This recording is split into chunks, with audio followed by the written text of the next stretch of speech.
It's the Infinite Podcast. Go tell your friends. It's the Infinite Podcast. My God, it never ends. It's the Infinite Podcast with Rob and Cork the Kid.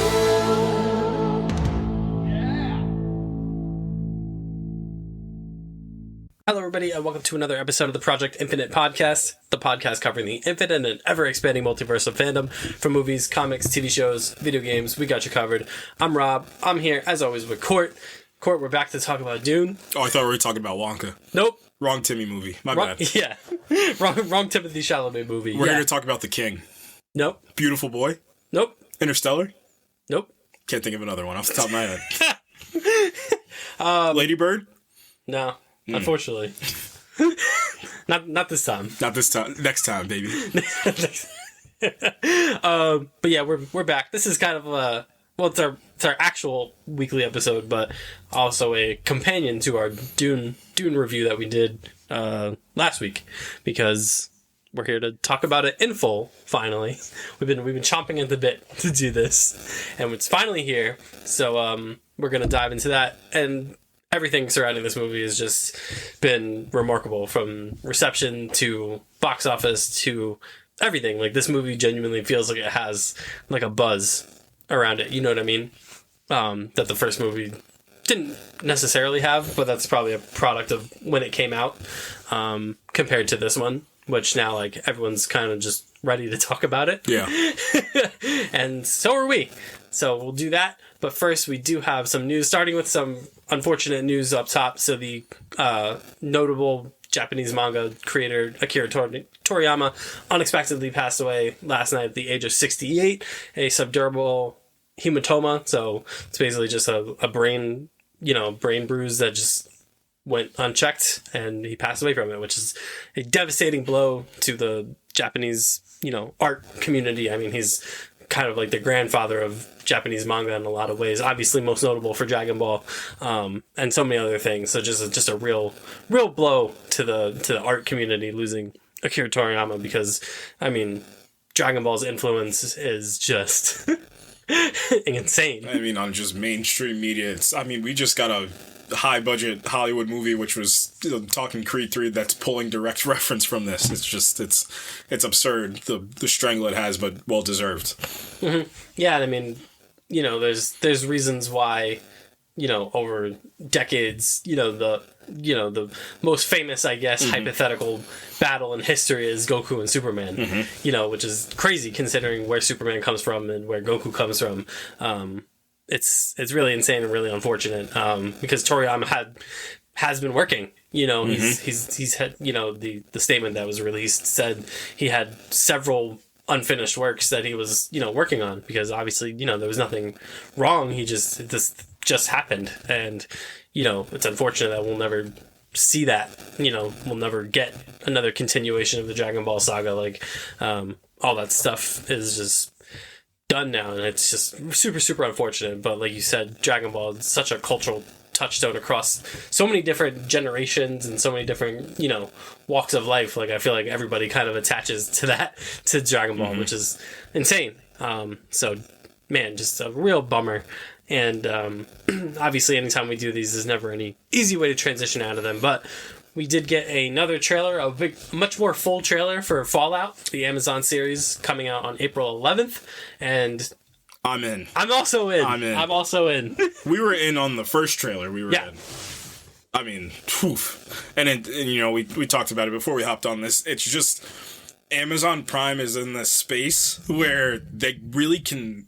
It feels like bulletproof. Like, they're starting to get to the realm, but there's so much attention to detail, and there's so much gravitas, but also so much care. I think that's the number one word I can use. It's so much care that's being handled at Amazon Studios, which, it's great. I mean, you have The Boys, you have Invincible, Mr. and Mrs. Smith was pretty good. Just so many shows that are just quality controlled and, are well done. And, it appears that Fallout's just going to be another show in a long line of Amazon Prime wins.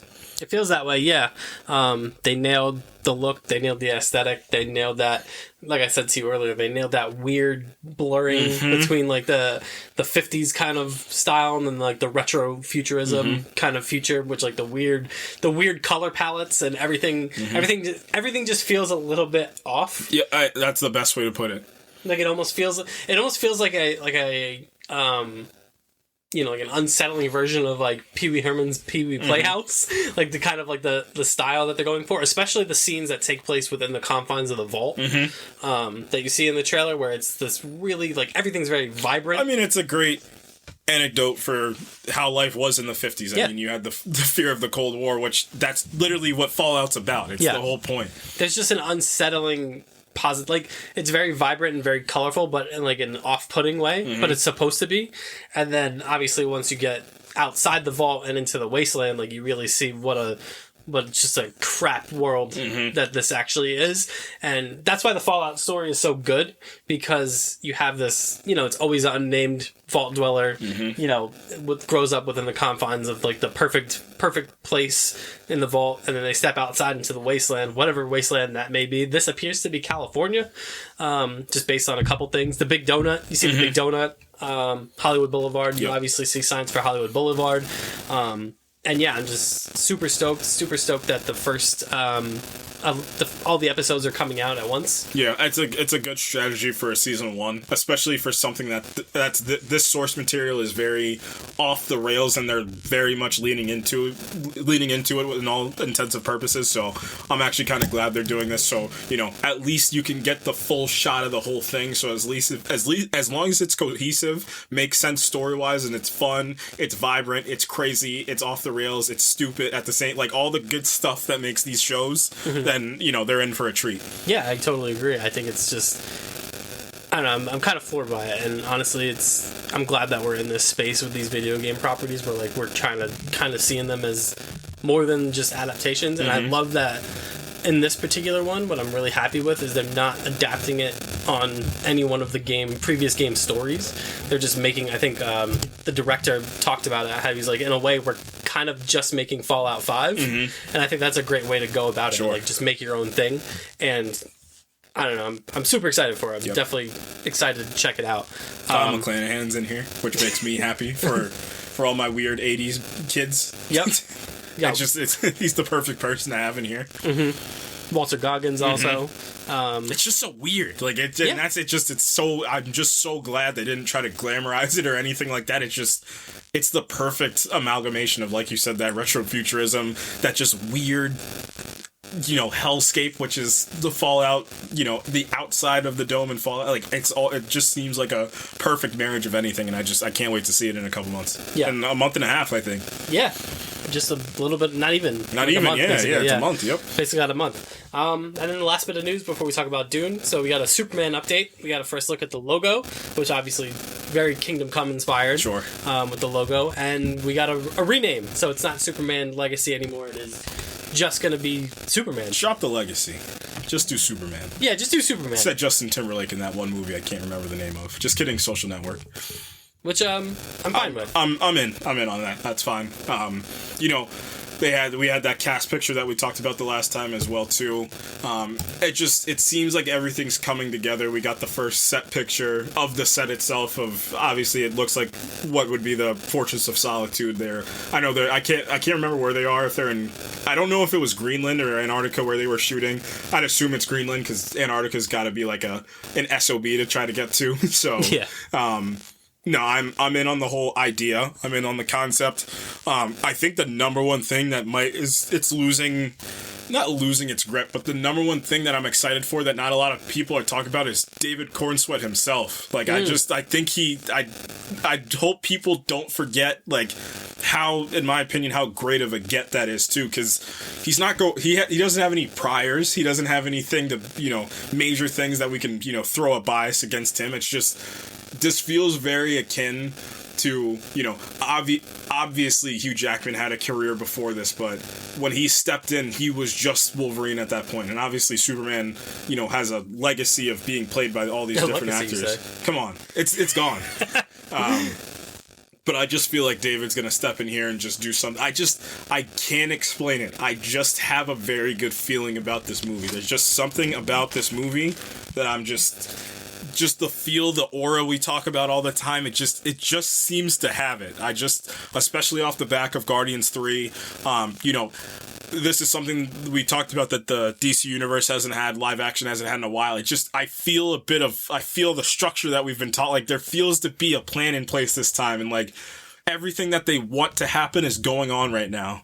And we talked about it when we did our episode about the future of the DCEU and the future of the DCU. Like, you just need one to hit. You don't need to do this, vast, 15-year plan. Obviously, they have some plans in place because business is business, but just make sure Superman works. Just make sure this first movie works. I think this movie is going to thematically play and then, philosophically play all these things. I think it's going to play that way. It has something that the character of Superman has not seen. And it's funny I say that. Heckling Superman plays that a lot, but I think the dad overlay takes a lot of that, which is really great stuff that they were doing on the CW and on with that character. But this Superman just feels like it can be the one for the kids these days. I feel like there's been a Superman for each era of kids, and I feel like he might be the Superman for this era of kids, and it might work. I have a good feeling. Yeah. I think like we've talked about when this whole thing unfolded. Like, I just feels like that this is in good hands, and I think James Gunn knows kind of what people are expecting. Not just what people are expecting, but just, what they need is this. You know what I mean? Mm-hmm. And they talked about it too. It's this idea of what this is the whole thing. Like, we talked about the fears too, and like, hey, there's a lot of characters. Like, I just imagine this movie ends with like all of them being like, oh, like we finally found the person that, can lead us. And then, then you go further. Then you look at Batman, you look at the antithesis to this. Like, here's this guy that, you talk about all this hope, like all my hope was lost. So I have to instill fear onto the city. Like, then you can start to dive into these characters. You just got to get the first one right. Also, getting Nicholas Hoult as Lex Luthor might have been an absolute revelation. To your point about, last week we talked about Tom Hiddleston was auditioned for Thor, and he was so good they kept him. Cillian Murphy auditioned for Batman, he's so good they kept him. Like, that, it's a pretty dang good track record. So if this is the third big one I can think of, he looks great, bald. He looks real good. I'm in, man. I'm really in on this. Yeah, and we got a year? Yeah, we got about a year and 3 months, because, April, May, June, year and 4 months-ish, so. Yeah, I'm looking forward to it, for sure. That first suit reveal is going to break the internet, too. That's going to be a big day. Yeah, and just James Gunn knows at this point, like, he knows how to market. That's my thing, dude. And, I don't want to spend too much time on this, but, again, for any of, like, we were in that theater last May, crying at a talking raccoon, and these absurd, again, I just think he's gonna do, I just think Superman is not, I think this is what he's been working towards his whole life. I think this is the thing. I think he's gonna have fun. It's gonna be a little weird, which I hope he doesn't stray away from who he is. He made me care about Peacemaker. He made me care about Rocket. All these, look at who he's getting me to care about. I think he's been working for this to get Superman right. And it's just, this feels like, it's just you got your Lois Lane, you got Lex, you got this, JSA almost type of team, JLA, this first iteration JLA team. I think they're going to pull a lot from Grant Morrison too. That era of where DC was in the late 90s to the mid 2000s, they're going to pull a lot from there. I hope they dip into some Kirby stuff from the 70s as well too. Obviously there's just so much room to grow with this. I think this was the best decision they could have made. Just axe everything and just start fresh, start new. Yep. Yeah, I totally agree. Sometimes you just got to make that hard cut and just start over. And I think that's a smart move. Short of that, though, we're going to talk about Dune now. Interesting. I just thought we were going to talk about Wonka, but it's all right. Interesting. So we did do a lot of our non-spoilery bits in the last episode, but we do have some numbers now. Yeah, get the numbers out of the way. Since when we saw it, the movie wasn't even out properly yet.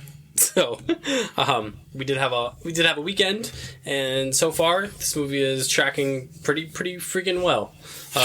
It opened at 81 million over the Thursday through Sunday period. It's up to 211 million worldwide, 111 million domestically. It definitely feels like it has legs. I know we don't talk about it, but the industry talks about it.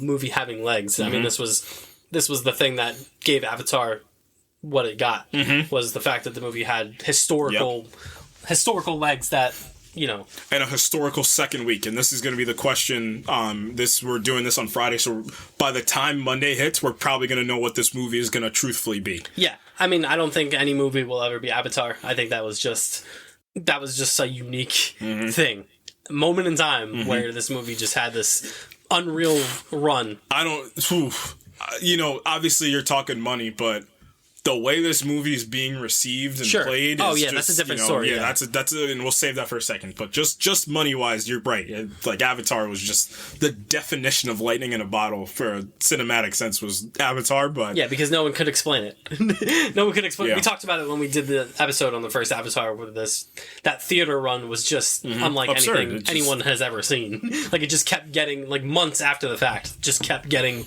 more and more people to see it. So, nothing will ever touch Avatar in terms of that, but this one has something totally different going for it, which is the reception. Not that obviously Avatar was received well. We know that it won, how many Academy Awards and all that stuff. Here's the comparison I'm going to make. So when the creator first came out, it was September, right? And I remember the first premiere was overwhelmingly positive. They were like, this is one of the best science fiction movies, and then the audience gets it. So this is where the trick happens. When the audience gets the movie, that's when you'll kind of know. Because usually what'll happen, it'll dip a little bit, or it'll be vice versa. You'll get the fans of the thing that are diehard fans of the thing, and then it'll be the reverse. It'll be 50s to 70s, but the fan reception is in the 80s, 90s. This movie started off of, this is one of the greatest science fiction movies of all time. And I was like, understandable. And then there were people saying, might just be one of the flat out best movies ever. And I said, okay. What? Wow. One of the greatest sequels of all time. And I was like, oh, this is a lot. And then, obviously, like I said, once it hits the actual audience, that's when you're going to tell. It seems like it's had no drop off in that time, which is just... No. Unfathomable. It's like, it's unheard of. It's like you can count the movies on your hands of that have that fan and critic reception of just this is truthfully incredible. And we talked about it already, but this movie is just truthfully incredible. I mean, the one quote that Jessica had in the movie, like, the beauty and the horror, that pretty much sums up this movie. It is the beauty and the horror. This movie is absolutely breathtaking. I mean, breathtaking is an understatement to talk about this movie, but this movie is also horrifying thematically. Like, there are some very, very scary ideas that they're playing with in this movie. However, let's just start, what I always say of, who do you have on the movie? That's a super important thing. This is the best Denis been in his career. And that's saying something. That's truthfully saying something. I mean, I said it. He went from, what was it? He did, Sicario first? Or he did Enemy to or Prisoners to Enemy to Sicario to Arrival to Blade Runner to Dune 1 to Dune 2. Like, that's your run of movies that you have. Like, that's the blank check type of guy where you just go do it. Like, that's just James Cameron, Chris Nolan, do whatever you want. We don't care. We know you're going to give us returns. And he just proved it. But it's the level of which this operates just does not feel real. There's a shot in the beginning of this movie where it's this eclipse sequence, essentially, and Jessica kills one of the Harkonnens and she's standing. It's like, it's draped in orange, and that's when I knew. I was, okay, this is one of the pictures they talk about. Like, this is gonna be something. And like, this movie is just riddled with shots like that. Like, this movie feels like a painting at sometimes, like a truthful, like, I got it the second. So I've seen this movie 4 times. Judge me, but it was the second time I saw it, I was like, oh, like, I'm witnessing, like, my brother said it to me. He said, this is the one you tell your kids about. Like, this is one of the movies you're like, I saw this in theaters when this came out. Like, this is one of those movies. Yeah, no, that's a great point. I think we talked about it last week. It's just this movie just grabs you from like the opening moment, like, and you're in. You're in instantly. There's no kind of just adjusting to anything. Like, it just grabs you immediately, and that's a testament to the visuals, and a testament to how the movie's shot, because that's how movies are supposed to grab you, is with that sort of stuff. Usually, it's something that Roger Deakins talked about before, like, the best work I can ever do is when they don't know that I shot the movie. In my opinion, it's better than me being like, oh, Roger Deakins shot this is incredible. Like, the level that, and Greg Fraser said it in an interview, he said, this is the best movie I've shot. Like, this is the one where, like, I talked about it last time, like, when an athlete's performing well and you know it, like, that's what this movie feels like to me. Like, this is like an athlete going for, like, a 60-point basketball game. Like, everything's working. Like, nothing's like, I have everything. Like, I'm like, anything, I can get any shot I want. I feel good. Like, this is what this movie epitomizes. And it's just, again, I can't believe that this is real. That's like, the first time I watched it, I was like, there's just no way that was like a real movie I just watched. Like, it's awesome. It's incredible. Yeah. And I mean, you mentioned that it just felt like everything was clicking, and that comes down to not just the visuals but the performances as well. Like, everyone is so good down the line, and everyone plays their role perfectly. And I think we kind of talked about it, but I think this is probably the best Timothée Chalamet's been. Oh yeah. I mean, we're gonna talk about it later, but there's a scene in this movie where I'm just going to address the young Leo allegations in the room where, like, what is he, 27? Zendaya's 27. Austin Butler's 29, I think, or 30. Florence Pugh's 27 or 28. Like, and, Denis and Greg were saying, like, we're witnessing, like, remember how we just talked about it, how, like, the idea of the movie star was going away? I don't think you're going to see Timothée Chalamet popping up in a Netflix, like, TV show anytime soon. Like, they are, like, we actually might be in a new run, like, can we spoil yet, or should we save it? No, we can spoil some things, I think. Of course. We kind of said our piece. Yes. We had a half an hour last week where we talked about it. Right. Spoiler warning. Anya Taylor-Joy added on to that too. Like, obviously she did Queen's Gambit on Netflix, but, like, now it just feels like, she's doing Furiosa. Like, it just feels like we're about to get a new wave of movie stars too. And this is the power that they hold. I mean, the big ploy after during the actor strike was, we're going to delay Dune. And I think the studio did understand, like, they really can sell this movie. Like, on all these press junkets, like, they can sell the heck out of this movie. And, just having them has just been a revelation for them. And I mean, going back to the point for Timothée Chalamet, this is the best he's been. Like, this is the one where, like, yeah, he's, like, we've seen it. Like, we've seen him do it. Like, obviously, Call Me By Your Name, he was nominated for an Oscar. Beautiful Boy. Like, he has, like, the nominations to back him up. But this is the one where it was just, like, I hate to even say it, but, like, I'm for real now. Like, and now I'm, like, actually. I think kind of the point is, like, there's a difference. Like you said, he got Oscar nominated for certain things. Like, but that's, like, you get Oscar nominated for acting, like, because, like, you're good at acting. But this, like, he has a presence. Right. You know what I mean? Like, there's a delineation between, like, good acting and then, like, having a presence. And he has a real presence in this movie, especially in the second half of it. Yeah, the second half, he turns it on in the second half. Like, foot on the gas. Like, I'm becoming something, I'm becoming something else. I'm becoming the Green Arrow. But yeah, I think there's just these moments where these characters and these actors kind of, a lot of them not a lot of them, but, like, a handful of them take a leap. And, let's just get into it because, we're going to give out the world famous Project Infinite Awards at the end of this, but Zendaya is just, whatever, how sometimes we talk about it's easy, like, sometimes, like, we oversimplify. This is probably one of the most complicated ones we are going to have to do because Zendaya is just remarkable in this movie. She is so otherworldly great. Her performance it's like this it's like, it's like a juxtapose, like it's like oxymoronic, basically. Like, she's so subtle, but she's not at all. Like, she's giving everything, and she's holding so much, and, like, that's why it feels real to me. Like, every emotion that she gives, you can feel. And you know when I knew? It was when, after, Jessica drinks the water of life, and she's like, it's that little flip she makes when they're all laughing, and he says, you don't believe in any of this? And she's like, we believe in Fremen, and she said, you want to control people? Like, it's that little flip she makes in moment where I'm like, oh, she's got those acting chops. Mm-hmm. Like, the hashtag acting we be talking, like, she has it. Yeah.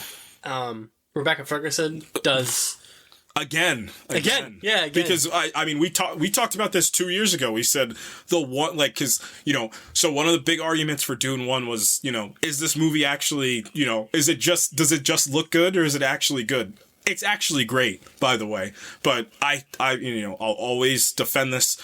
I still think Rebecca Ferguson should have got that Best Supporting for Dune 1. I don't think there's going to be an argument this time around. I'm going to think that by the time that the 2025 Oscars roll around, it's going to be the four. It should be. It should. I mean, Timmy's going to get a best actor. Zendaya's obviously, off the top of my head, I'm trying to think of the landscape of movies, and obviously indies hit throughout the year too. At this point, we're in early March. Zendaya is the best actress out of 2023 or 2024 so far. They're gonna definitely give it to Austin Butler for Best Supporting, and I can't wait to talk about him as well. And Rebecca Ferguson's gonna get Best Supporting Actress. Like, that's the four right there for you. You can get Javier Bardem in there if you want to. Like, you have avenues this time, which is just awesome. Yeah. Oh, you can absolutely get Javier Bardem in this. Mm-hmm. He is the. I really want to talk about him too. I really do. Religious anchor of this movie, essentially. Mm-hmm. We talked about in the non-spoiler review. There's a character with unexpected comedic chops. And it's him. It's Stilgar. And so obviously this movie's being critically acclaimed, like one of the most exceptional movies ever made. It's not one of like the critiques of this movie. It's just a joking point is that Stilgar's just like a funny guy in this movie. It's this point when Paul rides the sandworm for the first time, and it's that drop in his face, and you're like, oh shoot, like this is the horror that I was talking about, like.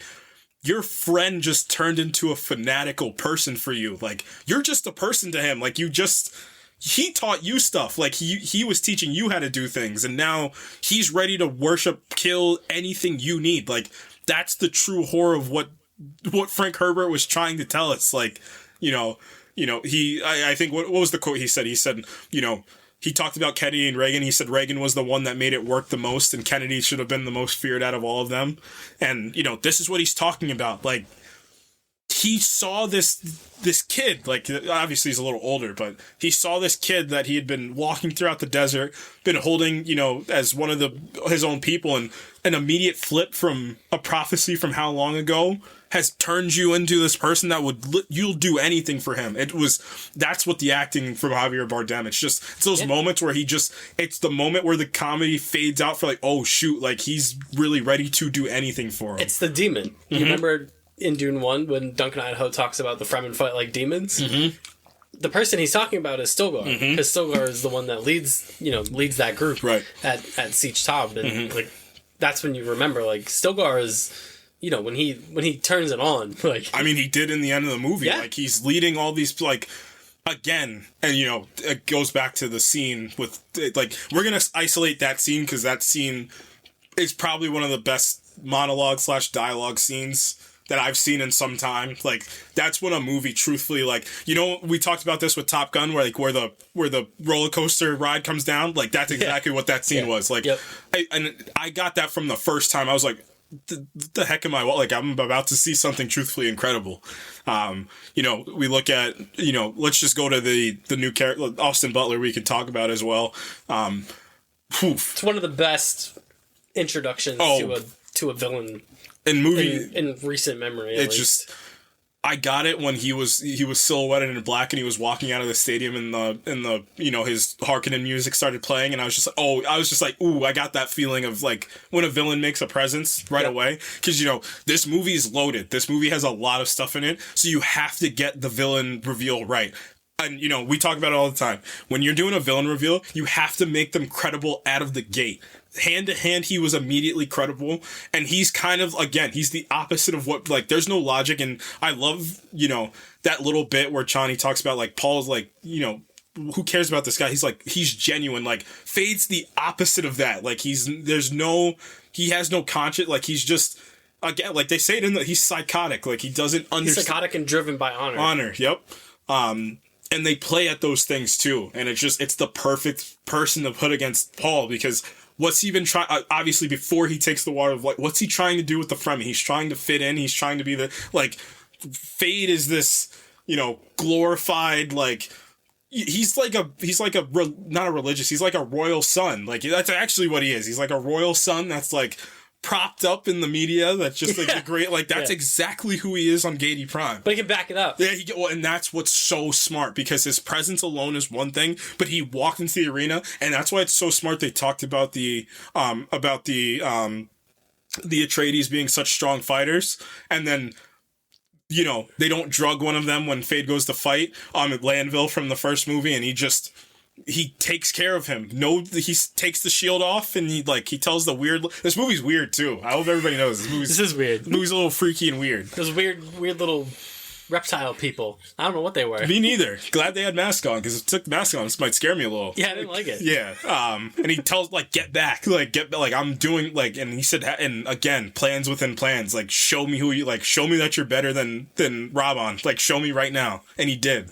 Yeah. And even he confronts his uncle afterwards. Yeah, he said, I gotta drown you in that tub. Like, you tried to kill me, and he's like, he did the Ken Jeong. Did you die? Yeah, though? did you die? Nope. Didn't think so. It's a great introduction. Everything about it too is perfect. Just obviously the color paletting is brilliant. Can I get nerdy for a second? Ooh, I've been waiting for this. So I've been listening to any interview that Greg Fraser has talked about this movie. He talked about, Greg Fraser, he studied photography itself. And he was talking about how he was messing around with infrareds. I forget what project he was talking about, but he was messing around with infrared. So they said the original plan was to shoot it in black and white, but they said, let's take this a step further. What if the son of Gady, and this is why having somebody like Denis there who understands but can change the lore, and we're going to talk about what they changed. It's so smart, because then, let's make this a narrative piece as well as a visual piece. And that's what the visual storytelling is. Let's turn the son of Gady Prime into this place that it sucks up any type of saturation goes away when the sun's out too. It makes Gady Prime feel like this just horrible, just weird, disgusting place to be. Everyone's on. bald. Everybody's bald. And Stilgar says when they kill the Harkonnens in the eclipse sequence, which way to start a movie with that eclipse sequence. But he said there's too many toxins in there. You understand what Gady, they're Nazis. That's essentially what they are, and they don't shy away from it. But it's just such a visually smart way to do it, and everything about it screams Artur, but grandiose. It's so genius. Well, it's a perfect juxtaposition. It's an expansion of the two characters. It's an expansion of Fade, and then obviously the color of Arrakis is an extension of Paul. That's why everything about that works, because it immediately established them as two sides of the same coin, in a lot of ways. And it's like I said, the introduction of Fade Rotha is incredible. It's so good, man. It's etched in my brain when he's walking out in the slow mo and it's silhouetted and he's walking out, and I'm just like, wow. I was sitting there like, wow. That's and the crowd that's incredible. The crowd is chanting Fade Rotha. Yeah, Fade Rotha. It's great, and it also beats the are the Harkonnens actually formidable allegations? Oh, yes. Or are they just sneaky? No. They are formidable. Right. And, I love the way they play Fade in this. We could talk Florence Pugh really quick, and, she was told, you're not going to be in this movie for long. And, before we hopped on, we were talking about the budget of this movie cost $190 million. Yep. insane. Indiana Jones Dial of Destiny cost $340 million, something like 330, 340, 350, whatever it was. Above three. So you're talking $140 million more for that movie. Yeah. Where's all this budget going to? Like, where's all this money going to? I'm talking, you look in 5 years from now, like, if they're not A-list now, they will be A-list for the older one, or for the younger ones, and the older ones are A-list or had been A-list at some point in their career. Like, you're talking about 12 to 15 A to B-list actors in this movie, and who got paid the most? Timmy, which is fine. $3 million that Timothée Chalamet was paid. That tells me that everybody came on this movie. They're like, oh, we're making this movie because it needs to be made. We're not making this movie for money. We're not making this movie. We're making this movie for the art. That's all we're making this movie for. Yeah, and for the vision. And, Florence Pugh more or less is the, she's kind of like the exposition character. Mm-hmm, sure. Where she kind of, she's almost like, she is almost like the audience surrogate in a lot of ways, where she's just kind of commenting on like a lot of things that are happening. Paul Atreides is alive. Yeah, right. She's like, well, this is happening and this is happening. But that, to be fair, in the books, that is kind of Erlon's kind of shtick. Yep. At least for a lot of the book, where the audience is receiving a lot of information through Erlon's journals, and we get a little bit of Erlon journaling. Yeah, it's good. I like the way, and it's just I like how they incorporated it. It's just little subtle updates, like she talks into the reporter, and it's just little stuff. Yeah, because you have to make it feel real. Like this movie, I like my brain is telling me it's not real. Like it's telling me this is a fake alien world that we're on, but it's little stuff like that, like just etching it in that little cylinder like recorder. Like it looks so good. Like that, I'm just okay. It feels real to me. I guess we should just talk about the prophecy now, because it's obviously a big part of this movie. Right. So Willy Wonka is supposed to get this chocolate factory at some point. I'm kidding. Yeah, this whole Dune Part 1 sets this whole bit up. And Part 2 is essentially Paul fighting fate, essentially. He doesn't believe in it because he confronts his mom a couple of times. Well, he's still on the before he drinks the water. So, is this like BC and AD, like before the water of life and after the water of life? For not just him, but for his mother as well. Mm-hmm. So you could take the water of life, and turn into him. You could take the water of life and turn into a little weird witch, which Jessica takes that route. She's terrifying in this movie. Mm-hmm. Terrifying. Yeah. So, that's basically what this movie is about, is Paul fighting his visions and fighting, he wants to free the Fremen people, but he wants to do it the right way. The quote-unquote right way. Yeah, he wants to do it as kind of like a member of this community, not as the Messiah. Yeah. I'm no Messiah. And, so essentially what happens is, they take Jamis take him back to Siege Tabor, which they talk about in the end of the first movie. And he says, like, or Stilgar tells Jessica, like, either you're going to be the Reverend Mother or we're just going to kill you. Like, we don't have any use for you. Because the prophecy. Right, because the prophecy. Prophecy says... And Stilgar is that Siege Tabor scene is also great, because some of them are crying over Jamis, some of them are, like... Angry, some of them think they're spies. What a... They think you're Harkonnens. Remember that Chekhov's gun they talk about? Yeah. Hold that. Hold on to it. Yeah. And then, and then that one older man looks at him, he says, they don't know what they're saying. And then the other half go, like, that's the Lisan al-Gaib. Like, everybody needs to show some respect. Paul's like, I'm not. Paul's like, I'm not. You guys are absurd. Like, I'm just. Stilgar's like, that's exactly what the Lisan al-Gaib would say. That funniest scene in the whole movie. Good stuff. He doesn't believe he is. That means that he is. Right.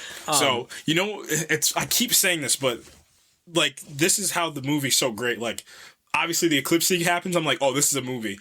The water of life for Jessica scene happens, I'm like, oh, this is a movie that we're getting. And it's just aura. We could talk about this score real quick, which is just woof is right. Like, I guess that's what we'll leave it at. Woof is the score. This is one of the best of Hans Zimmer's career. And that's saying everything I need to say. I like the little bit of exposition between Stilgar and Jessica, where she feels the weight of all the death that's in that room. And where'd that death come from? From her people. Yeah.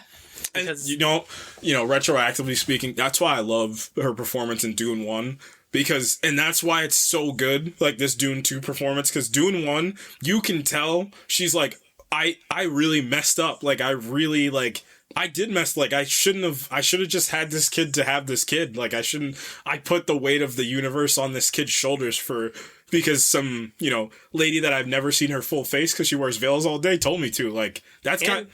And then I lied, and then I did the opposite of what they needed at the end of the day because I loved, and that's a good through line that they use in this movie. I know you're gonna have some thoughts on Christopher Walken that I hope you share, but I do love that little bit he has at the end. He said, "You know why I killed your father? Because he said he went by the rules of the heart, and the rules of the heart aren't meant to lead." Like, that's a bar right there. That's a bar. Yeah, and she didn't just heap the weight of the universe on Paul, but like she also was complicit in the manipulation of millions of Fremen also through the this fake prophecy essentially. Right. You know what's even more insane? This prophecy that she knows that they faked. I don't know if you got this. Do you believe she also started to believe the lie that she stared to tell? As most people. As most pathological liars do, they believe the lie because they get. And this is not a lie that's just been told over her lifetime. This is a lie that's been told for centuries. For 90 generations of Atreides, this lie has been manipulated and propagated. Especially once she drinks the water of life and gets all the memories passed on to her. Like, she eventually comes to fully believe it herself. And then that's why she's like, why are you running away from your destiny? Like, he's like, because you're making it, I'm not making it. Because it's not my destiny. It's not my destiny. This is fake. This is like, it's fake news. You're a fraud. Like, you're a fraud, Spider-Man. Essentially. I mean, that's what, and they have that little spat, the little passive-aggressive spat that she has through her daughter. Let's talk about it. Let's get it out of the way. So I know what all you Dune nerds are thinking about. Where's Aaliyah? Is Aaliyah going to be in the movie? Is she going to be a little 2-year-old running around with a knife? No. Nope. They did it. They did it well. They did it really well. They did it in the most normal way that they could. Yeah. So Aaliyah is not... A lot of interior shots. Yeah. Aaliyah's not in the movie. They do the weird B-roll from Oppenheimer. And they have just like the fetus of Aaliyah kind of, just in, obviously around. And the movie starts with Paul talking to Aaliyah, saying like, "Hey, my father's dead. You should join him. I don't know if I'm going to be ready for your arrival." And then we get to the water of life scene for Jessica. And then, the Reverend Mother from Siege Tabard says like, "Oh, shoot. Nobody checked if she was pregnant before we did this? I told you guys from the last one to check." So... oh no! So obviously from the books, Aaliyah's preborn, but she's still inside of Jessica. But an abomination. She's an abomination. And and Aaliyah's in the movie, and she can. Wait, your sister talks to me, and I said, "Oh, oh boy, uh-oh." Yeah, when she's walking down the hallway, like, holding her, and she's just talking, and I'm like, it's happening. Oh no, she's getting weird again. She's getting weird. Yeah, she's gone full Benny Gesserit at this point. Not even the Benny Gesserit. Like, you're kind of weird. Like that's a bit weird, honestly. Yeah, and she the horror on everybody's face in the scene too when they're in that little cave and they're just like, she was pregnant. Like, we goofed, guys. And then, oh man, I love the follow up to that scene too. When everyone was like, look, it's the prophecy, and then the Fedaykin are like, "You idiot! It's not the prophecy." And then Paul's like, "She was trained to do that, like that." Idiots. Yeah, she's like, "This isn't the prophecy. She was trained to do that." What a great line he pulled off that otherwise sounds really, really stupid. What did he say? Trans poison mutation is a Benny whatever he said. Any other way that in a different movie with a different director, a different actor. He literally did the like. You know what he did? He did the Joel Kinnaman from the Suicide Squad. Oh yeah. This is Katana.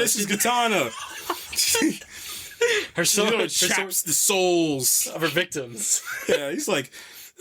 Poison transmutation is a trick that Benny Gesserit know, and I was just like, that line should not work at all, and it's good. Good job. Good job, Timmy. And Stilgar's like, even so. Oh my god! It's just like this cut. He's just like, I just let me fight with you, and then he speaks the Fremen language, and then it's just a immediate cut to Stilgar, and he's just like, guys, you know who would say that they're not the Lisan al-Gaib? The Lisan al-Gaib would say they're not the Lisan al-Gaib. Pretty good, Look at him. right? Yeah, he's pretty good. He's got to be him at the end of the day. Then they do a little raid, which I liked.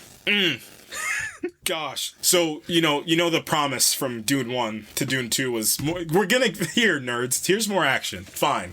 Yeah. The action is so tight. It's so tight. It's so well done. And those for the haters that said Denis Villeneuve can't do action, here you go. This is it. Well, they do, well, at least what they did with the first action bit. Well, I guess technically the second action bit, with this raid on the Spice Harvester is, remember the episode of, Mandalorian season 1 where they built the whole episode around the walker? Oh yeah, yep. the AT-AT. They did the same thing with the ornithopter, where they build this whole action sequence around Chani and Paul. I almost called him Tim. Chani and Paul trying to take down this ornithopter. It's like the same concept. Like we saw a bunch of ornithopters in the first one, just doing things, but like this one, well, the Spice Harvester is like. But the way that it's all about execution. Yeah, and this execution is so... the way the Fremen fight, they come out of the... like, again, to your point, Duncan was like, they do fight like demons. Like, they come out of the sand. Well, we get that, too, with Raban, too. And it's such a smart way to set up the third act big battle of this movie of, like, it keeps getting told... like, we were told it all the time in the first movie, like, the Fremen are, like... if you can get all the Fremen together, like... this is the like, I don't care about the Emperor Sardaukar, like, nobody can, and Duncan said, I've crossed swords with the Sardaukar, and I've like, there's nobody in the Imperium like the Fremen, like, there's nobody that can fight like them, and it's just a way they keep going at it, like, each time they do it, and then and then again, for the horror piece, my theme of this is the beauty and the horror piece is like, oh shoot, like, if they start to go to these other planets and do this, like,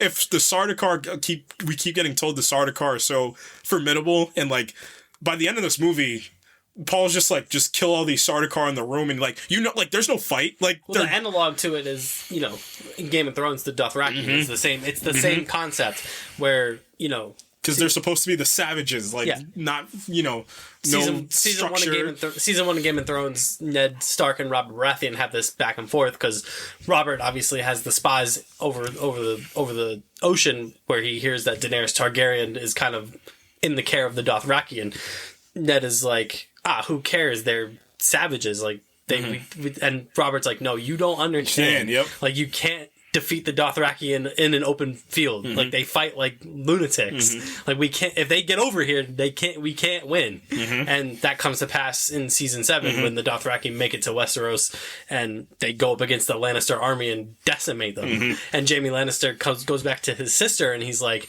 I've never seen warriors like that ever. This is Jaime Lannister talking, right? And this is the Kingslayer. He's saying this. It's the same, and this is the same thing where, like, the Harkonnen and the Sardaukar, supposed to, and we see it with Raban. He loses it. He loses his cool, and he's because Raban has been told his whole life, like, the Fremen are just these savage beasts that, live in the sands, that there's only like a couple of them. We don't have to worry about the rats. South. They're rats. Like, we don't have to worry about them. And he's like, and then the one guy that was brutally murdered. There's just heaps of Harkonnens that just get brutally murdered. I mean, it's great visual storytelling of how that society operates. Right. But yeah, and Raban is... once they lose this Spice Harvester, Raban's like, that's it. Because this is where Paul gets after this raid on the Spice Harvester, Paul gets the Muad'Dib name. There's such a good bit in this where, they're all laughing, they're all joking.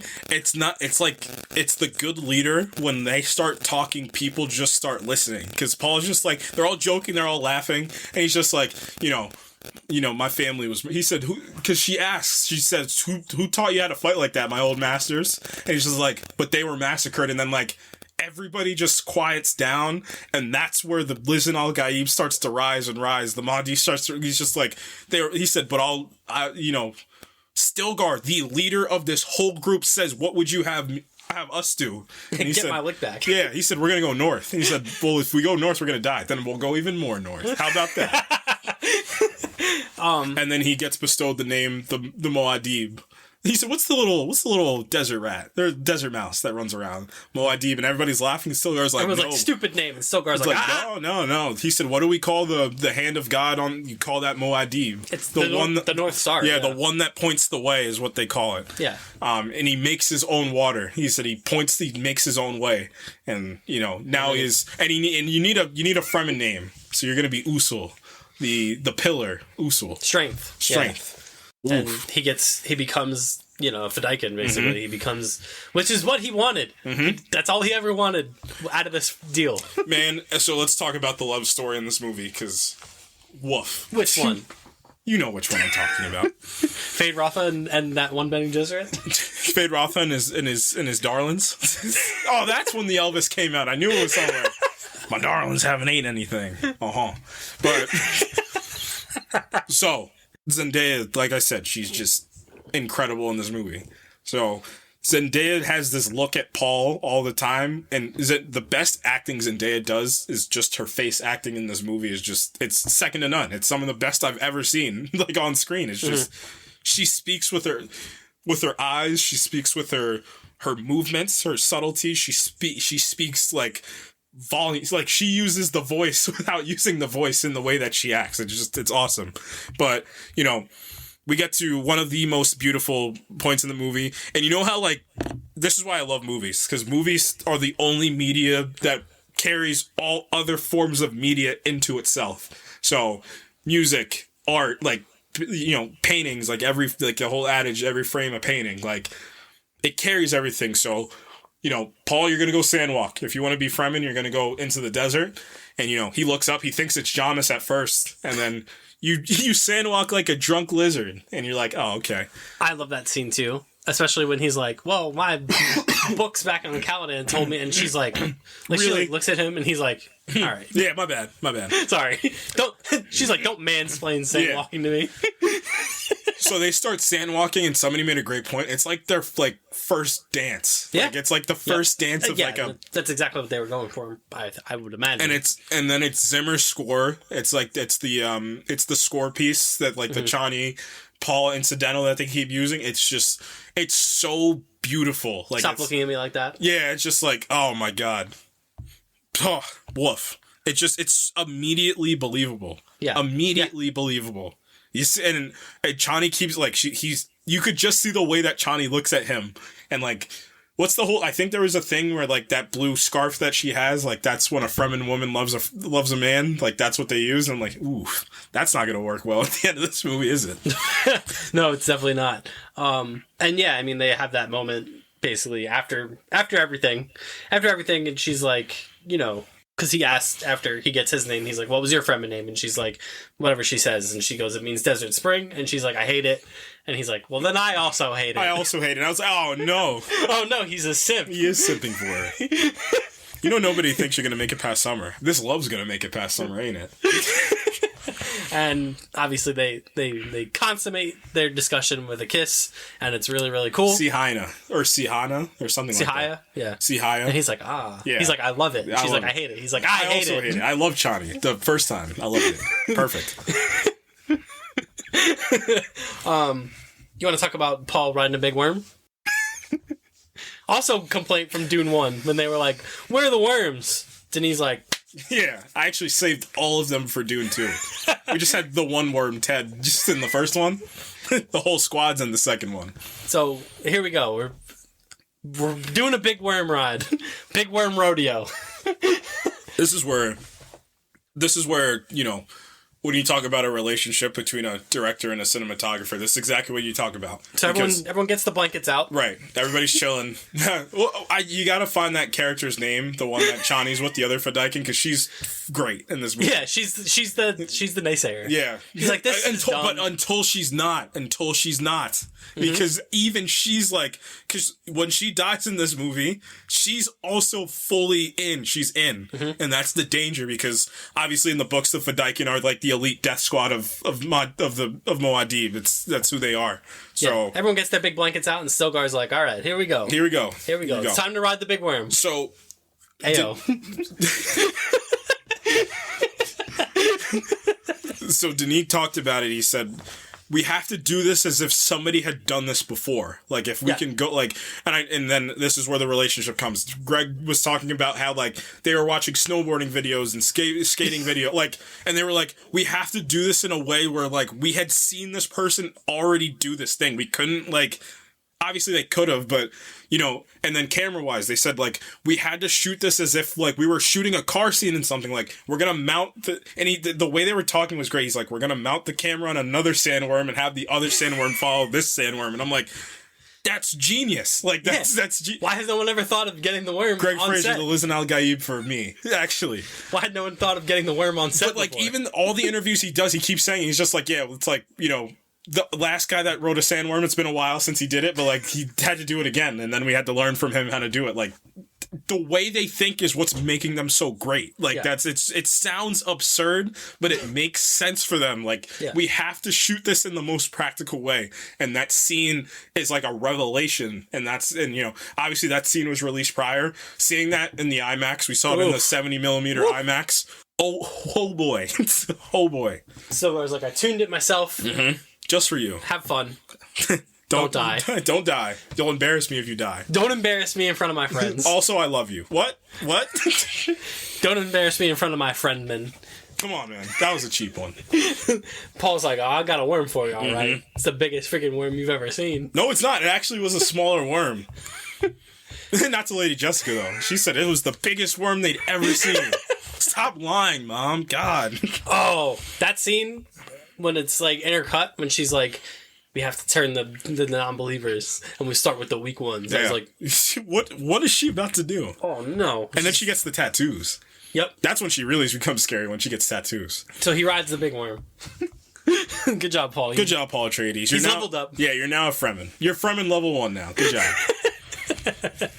It's like in Ghost of Tsushima, where you go through the progressions and, like, you keep getting, like, your new names. Like, he got Muad'Dib, and now he's a Fremen. Like, now he's Fedaykin. Like, he keeps going, and then he's gonna keep going. Yeah, he does keep going.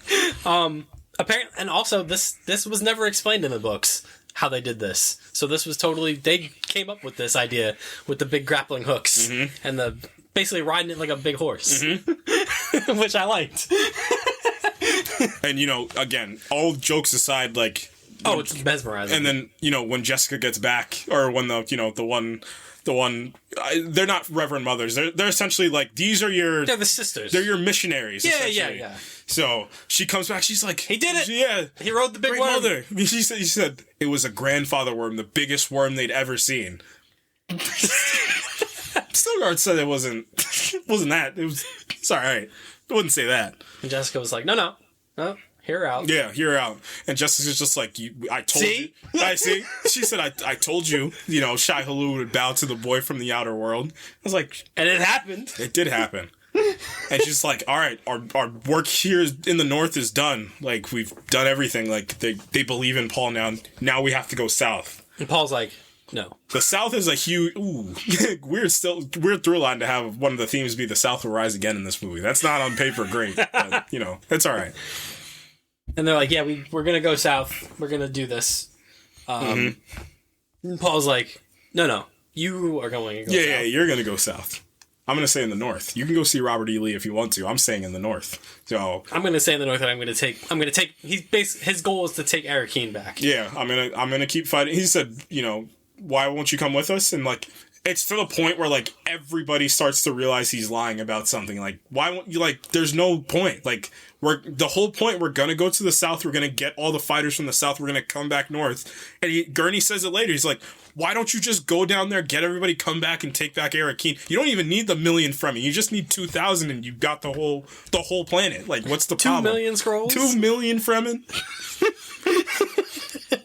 You know where to find me, Gurney. So yeah, this is when him and Jessica get to a little passive-aggressive spat. Yep. Or more, Paul and Aaliyah get into a fight. Where she's like, your sister says you're a coward. And Paul's like, well, you tell my sister that she's a bitch. Yeah. Stupid unborn little child. And by sister, I mean mom. Yeah.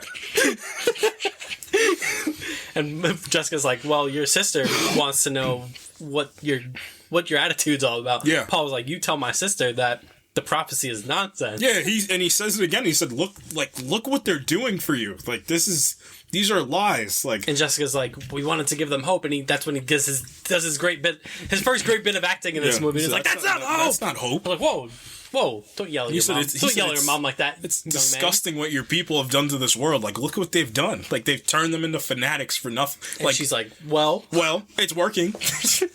And this is, again, the dichotomy between 1 and 2 for Jessica and why she might have the best put together performance in these two movies. Yep. Because now it's like that like sadness that I felt in the first movie is now replaced with like fear. It's fear. Now it's like and that's one of the most dangerous types of fear you can have is believing a lie. And she's not protecting him anymore. No. Now she's she's getting to the still like I'm telling you everything. Like now I'm starting to believe to the point where she kills him. Mm-hmm. Because she's bought in at this point. Yep.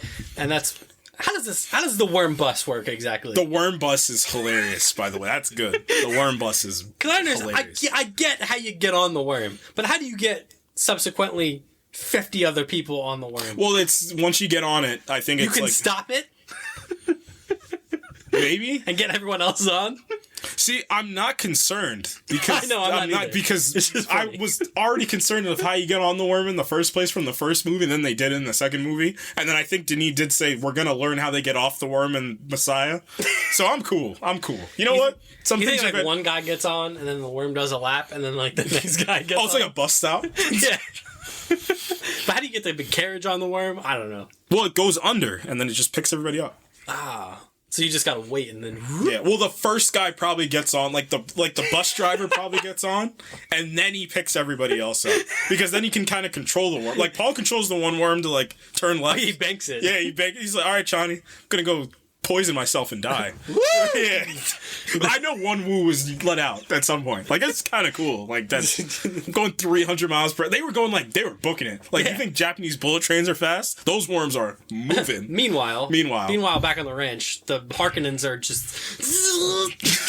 They're at their wits' end with this, especially Raban. The Baron's at his wits' end. Oh yeah. No! Raban's at his wits' end.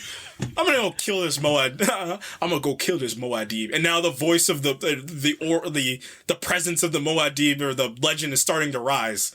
Like all they know is that there's this Fremen fanatic that's just decimating every single carrier they have. He's starting to take the north, and they're like, uh-oh, like I thought, like we have to go deal with this. Well, Baron Harkonnen says, like, I tasked you with liberating, or not liberating, but subduing the planet. Why is this whole... Yeah, we did the hard part. We took the Atreides out. What's the issue? Yeah, what's going on here? And Raban's like, there's a psycho path down there, but I'm gonna deal with it. Don't worry. So he gets in there. He loses it. I love the flyover is Dave Bautista at his best. Why do I have to do everything myself? He snaps that guy's neck. He just kills him. That guy's throwing up on there. Like, they're not a good look for the Harks. And they land. He yells, Moadib! Show yourself. And then the one Fremen just kills them, and then they just keep, and I'm like, this is what Duncan keeps talking about. Like, they are not to be messed with. And Raban's like, actually, y'all take it easy. I'm out. He runs. And then they do this shot 3 times in this movie, and it's the shot of Paul where he keeps getting silhouetted, and it's just, and he's got the hood up, and I'm like, this is the walk that Anakin had in Revenge of the Sith. This isn't good. And then we get we talked about this. We get our introduction to Fade Rotha, and Baron Harkonnen's like, all right, I'm sending in the lunatic to clean this up. Before that, the Reverend Mother is with Gelis Mohaim is with Irulan, and she says like, you don't think Paul Atreides is alive, right? She's like, it could be. Could be. I personally don't know. Like, me personally. I mean, we wiped out the Atreides, but we did say... we drop them off. We didn't say we'd kill the mom and the son. Yeah. What do you call the mom and the son? The Lisan al-Gaib? We didn't say we'd kill them, per se. But, we don't know for sure. But to be fair... Fade Rotha could also be the Lisan al-Gaib. And then everybody's like, who's Fade Rotha? And then scene cut to Gady Prime. Would you like any fresh meats, my darlings? He's cutting throats. He's cutting people's. He gets his knife. Here's your knives. And this is where Dune gets weird. I love it. The guy comes in with like the cut off shirt. Yeah. It just shows his whole body. He's like, here's your knives, not Baron. And Irulan's like, Fade Rotha is psychotic, and the Reverend Mother's like, oh, okay. And he can be controlled. Yeah. Send in the Rizlord. Yeah. And then we get our introduction to one of the best villains of the modern era. So good. So good. Can we control Fade Rotha? Oh, we can control him, all right. Yep. Send in the Rizlord. Yep. Cue Fade Rotha walking down a hallway, and he gets snuck up on by Leia Sado, and he's like, then he sneaks up on her. Yeah. How did he do that? We don't know, man. Maybe he's got Bene Gesserit powers. And he's like, hello. Maybe he is the one. And then he's like, hello, I'm a creepy Wait, he can't be the one. He doesn't have a mom. He murdered her. And he's like, I'm a creepy little weirdo. And she's like, I know. Yeah, I know. I'm just lost. But are you lost? And he said, no, this is my house. I've never been lost in my life, ever. Except for this moment, because where am I? Your Bene Gesserit tricks won't work. Oh, that's where the Elvis came out. He said, your Bene Gesserit tricks. Your Bene Gesserit. I said, that's Elvis. And then she's like, well, we are outside my chamber. And he's like, how did we get here? How did we get here? This isn't my room. And then she's like, you want to come inside? And he's like, ooh. I don't want to, but I'm going to do it. I'm going to do it because it's my job. Smash cut back to the Rizlord talking about what she learned. Mm-hmm. And she's like, well, he's a lunatic. Yeah, he's crazy. He is blinded by his sex drive. Mm-hmm. And the Reverend Mother's like, yes. Just as I calculated. Not bad. We got him. He impregnates Margot Fenring.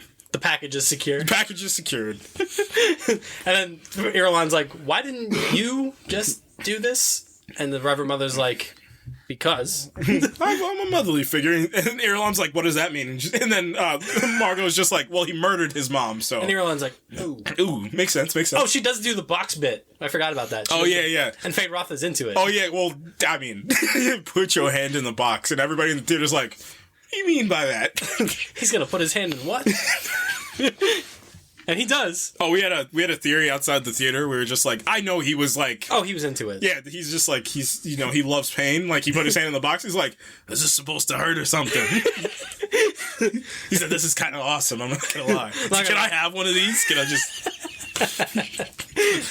Yeah, he passed the test with flying colors. Mm-hmm. Yeah, actually, that was the easiest test pass they've ever had in the history of the Reverend Mother's like, see? Maybe he is the one.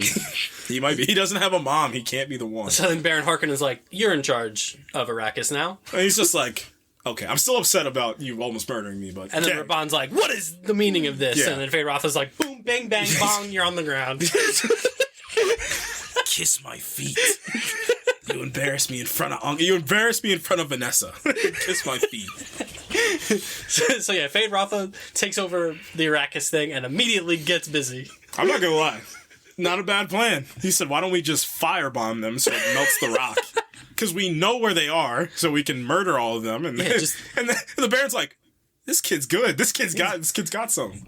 Use all the weapons. Raban was probably like, that's a stupid idea. He's just like, have you tried it yet?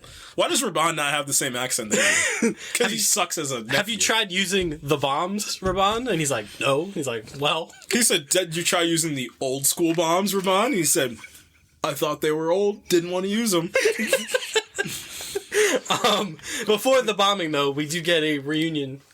We do another Spice Harvester raid. My steel suit is full of piss. Josh Brolin said he's playing the battle set in this movie, and he gets to play it. This is why we love the movies. So Josh Brolin's back. Gurney Halleck's back. You thought he was gone. He's not. And then we obviously get the call back to the first one. I recognize your footsteps, old man. Why did I feel emotional at that point? It was good. It was so... Stuff. You young pup. Young pup. I'm back and I have a mullet. I have a mullet now. In a Sardaukar suit that's old. I'm back and I have a mullet. And Gurney Halleck's like, what is... How did none of the Fremen kill any of Gurney's men in the time that he told them to stop? Yeah, they've just been like, oh, they were just practicing because they knew they were in Harkonnens. They were just, all right, guys, get our reps in for the day. Just slapping them around. Yeah, let's get our reps in. A little bit of slap boxing. No murder until I say so. And he's like, don't murder them. These are my friends. A little bit of slap boxing going on. You think some of the Fremen were like, ugh, I wanted to murder people today. So Paul and Gurney do a little bit of catch up. And Gurney's like, so you're I've been hearing tales of the Muad'Dib, and he's they're like, not pretty. Yeah, he's like, well, he said a lot of fear. He said, fear's all we got right now. He said, oh, lucky for you, I saw Oppenheimer. I know where the nukes are. So yeah, Gurney's the fish out of water, and the Fremen like, he's gonna die. Yeah, the Fremen's like, either he's gonna die or he's gonna kill us all. Like he's gonna Paul's like, just help him. Yeah, he's that's my Uncle pal. Gurney. Come on, guys. That's my silly Uncle Gurney. It's Uncle Buck, but the Fremen. He plays a silly instrument. Yeah. He sings. Yeah. But he's also a lunatic. Yeah, he is a lunatic. Oh, again, the lunatic, the fanatic is such a good through line in this movie. So they're getting back, and they're walking back to Siege Top, and Gurney's like, you did this with how many men? 200! 200! And Johnny's like, can you shut up? Will you shut up, man? And Gurney's like, you know what you could do with 2 million of these guys? And Johnny's like, 1 million Fremen? And then Paul's like, I can't do that. Like, you don't get it. I will become... I love this bit, too, from Paul, because everybody's like, dude, what are you talking? Oh, it's like the scene from Moneyball. Dude, what the are you talking about? Paul's like, I can't go, because bad things are going to happen. Right. There'll be a holy war started in my name. He can't see the full vision, but he knows he's following somebody south, and if he follows somebody south, a holy war ensues, and billions starve to And death. then we get the trailer line is because you lose control, and he goes, no, it's because I gain it. And you're like, oh, shoot. That's how the first movie should end. And Gurney's like, and Chani's like, shut up. We gotta be silent and secret. That's how we operate for millions of years. God, Josh Brolin. Stop being so loud. You think that anybody said that to him on set as well at the same time? God, Josh Brolin. Yeah, that was actually Zendaya talking to Josh Brolin, the actor. Shut up. Shut up. We're trying to roll the scene. We're trying to act here. So yeah, they talk, and Gurney's like, all I could think about my whole life is revenge on the Harkonnens. And he's like, well, guess what? I know where the nukes are. Yeah. We got 38 nukes in here. 38! I know where they hid the family atomics. And a hush fell over the crowd. Christopher Nolan descended out of the ceiling. And Paul's like, wait, atomics? Yeah, he said every great house that possesses an atomic arsenal could change everything, Chani. Chani's like, you're starting to act a little weird. And ours is on Arrakis? Well, I mean, they moved it. They moved it. You saw the big ships that rose out of the ocean on Caladan in the first movie? Of course they moved the nukes. You just thought they left the nukes on Caladan? That's like if America went to, like, Mercury and we were like, let's just leave the nukes and... No, we're going to take the nukes with us. They get to the big nuke warehouse. Encoded with you. This movie has lines that should not work. Encoded with you. Like, these are lines out of the Flash TV show that work. Encoded with your genetic DNA. Shut up, Gurney. He turns it on a big futuristic flashlight. Oh, the futuristic flashlights in this universe are the greatest things ever. Yep. Scans the room. Oh, the family I can't see. Can we turn the light? Oh, there's the family atomics for 92 generations. Paul's like, this just might be enough. Yeah, this might do it. Wish I had more, but beggars can't be choosers. Meanwhile, Jessica visits the woman in the thing. Yeah, they go south. So the south is scorched lands. So apparently it's hidden by a giant sandstorm. Yep. But Shai Hulud is strong. Yeah. They walk right through. Jessica gets there and she visits the little priestess, I guess. And she's like, how do you make that water of life by chance? Hey, what movie am I thinking about where, remember they, like, instead of telling us about the thing, they show us the thing? I can't remember what I'm thinking of. But this is a perfect example of it. Like, they easily could have told us, we drown the sandworm, we get the sandworm when it's a baby, we drown the sandworm, we take that little tool, which was tough to watch. I don't like it.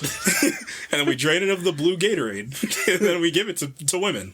Yeah. And then it just gives them future visions. Yeah. Don't give it to a man or else. And Jessica's like, funny you should say that.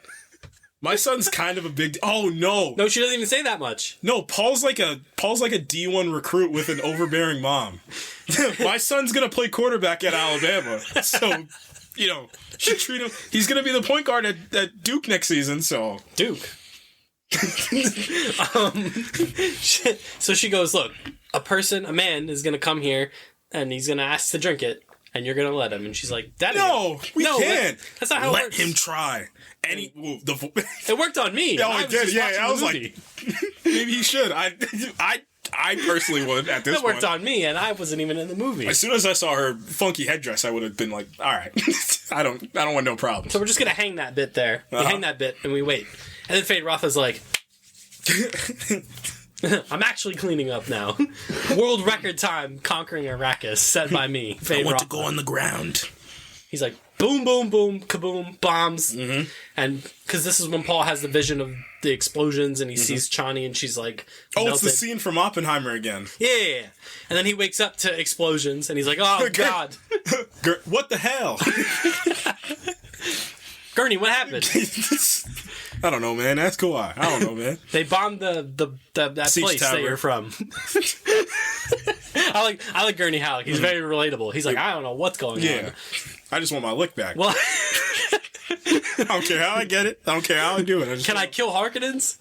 Probably. He kills heaps of Harkonnens after when the third act happens. He's like, I'm in. in. So yeah, Fade Rotha bombs Siege Town. A very sad scene. Very sad scene. He buries the all the water when Javier Bardem earlier is like, this is where There's a great shot in that opening or in that scene too, where they do that flip and that focus rack onto the water and that reflection of the two of them. Besides the point, this movie's incredible. And he's to look like, at. this is like where all the dead Fremen, like, we would never drink out of this. And water. look how the Harkonnen, like, they just spit on their grave. That's exactly what they did. And then Fade gets down there and he's like, They gave him the cape. They did give him a cape. Hold on to that cape for a second, because you thought the cape is evil. We thought the cape was reserved for the villains. I guess it is. Give us a second. So we get to the Fedaykin that. Well, they're in Siege Tower, and they're like, all right, now we don't have a choice. They said they hit the entirety of the north. We have to go south now. And Paul's like, I'll stay behind. Everybody go. And they're like, what are you talking about? And Gurney's like, I'm also gonna stay here. Go south, Gurney Hallett. Protect my mother. Oh, that was Paul. That was his teen. That was the last bit of his teen angst right there. It left. That was the last bit of it. He got it out.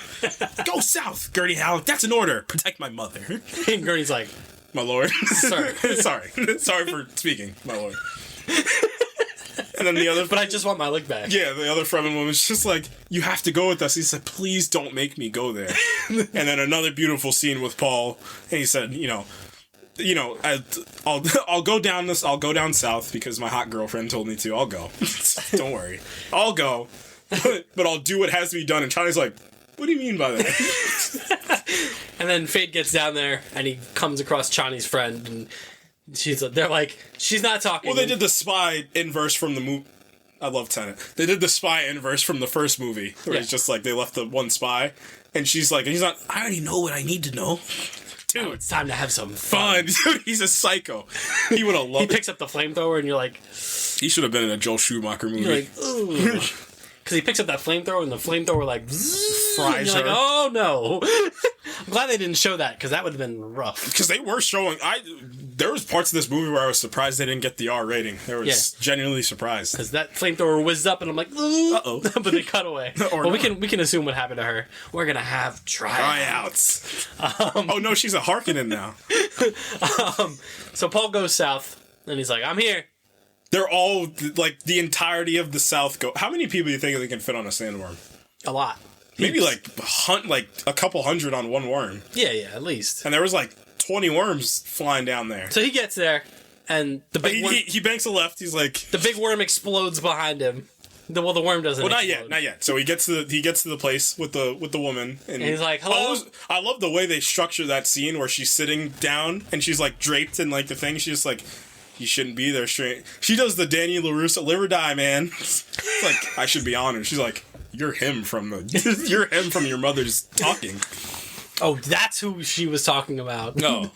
Why didn't you say so? And he's like, water of life. Give it. Give it. Give me the Mountain Dew Baja Blast right now. And she's like, this is probably going to kill you. And Paul's like, I know. Paul's like, too late. My girlfriend told me to do it. Oh, Jamis told... Oh, and I gotta... From both movies, those Jamin sequences are always great. Talk to me, Jamis. Talk to me, Goose. That first movie's one is incredible. The mystery of life is not a reality. Is not a mystery to solve, but a reality to experience. We must go with the flow of the spice. What a bar that freaking is. Talk to me, Jamis. And Jamis is like... Jamis is like, he said the greatest hunters get to the top of the peak to see their prey. You need to see, like... And John was like, I don't know though. Like, personally, I'm just a vision. I'm not even. I'm dead. I'm dead. I'm not even real. This is all you, to be honest. We don't know for sure. So Paul drinks the water of life. He dies.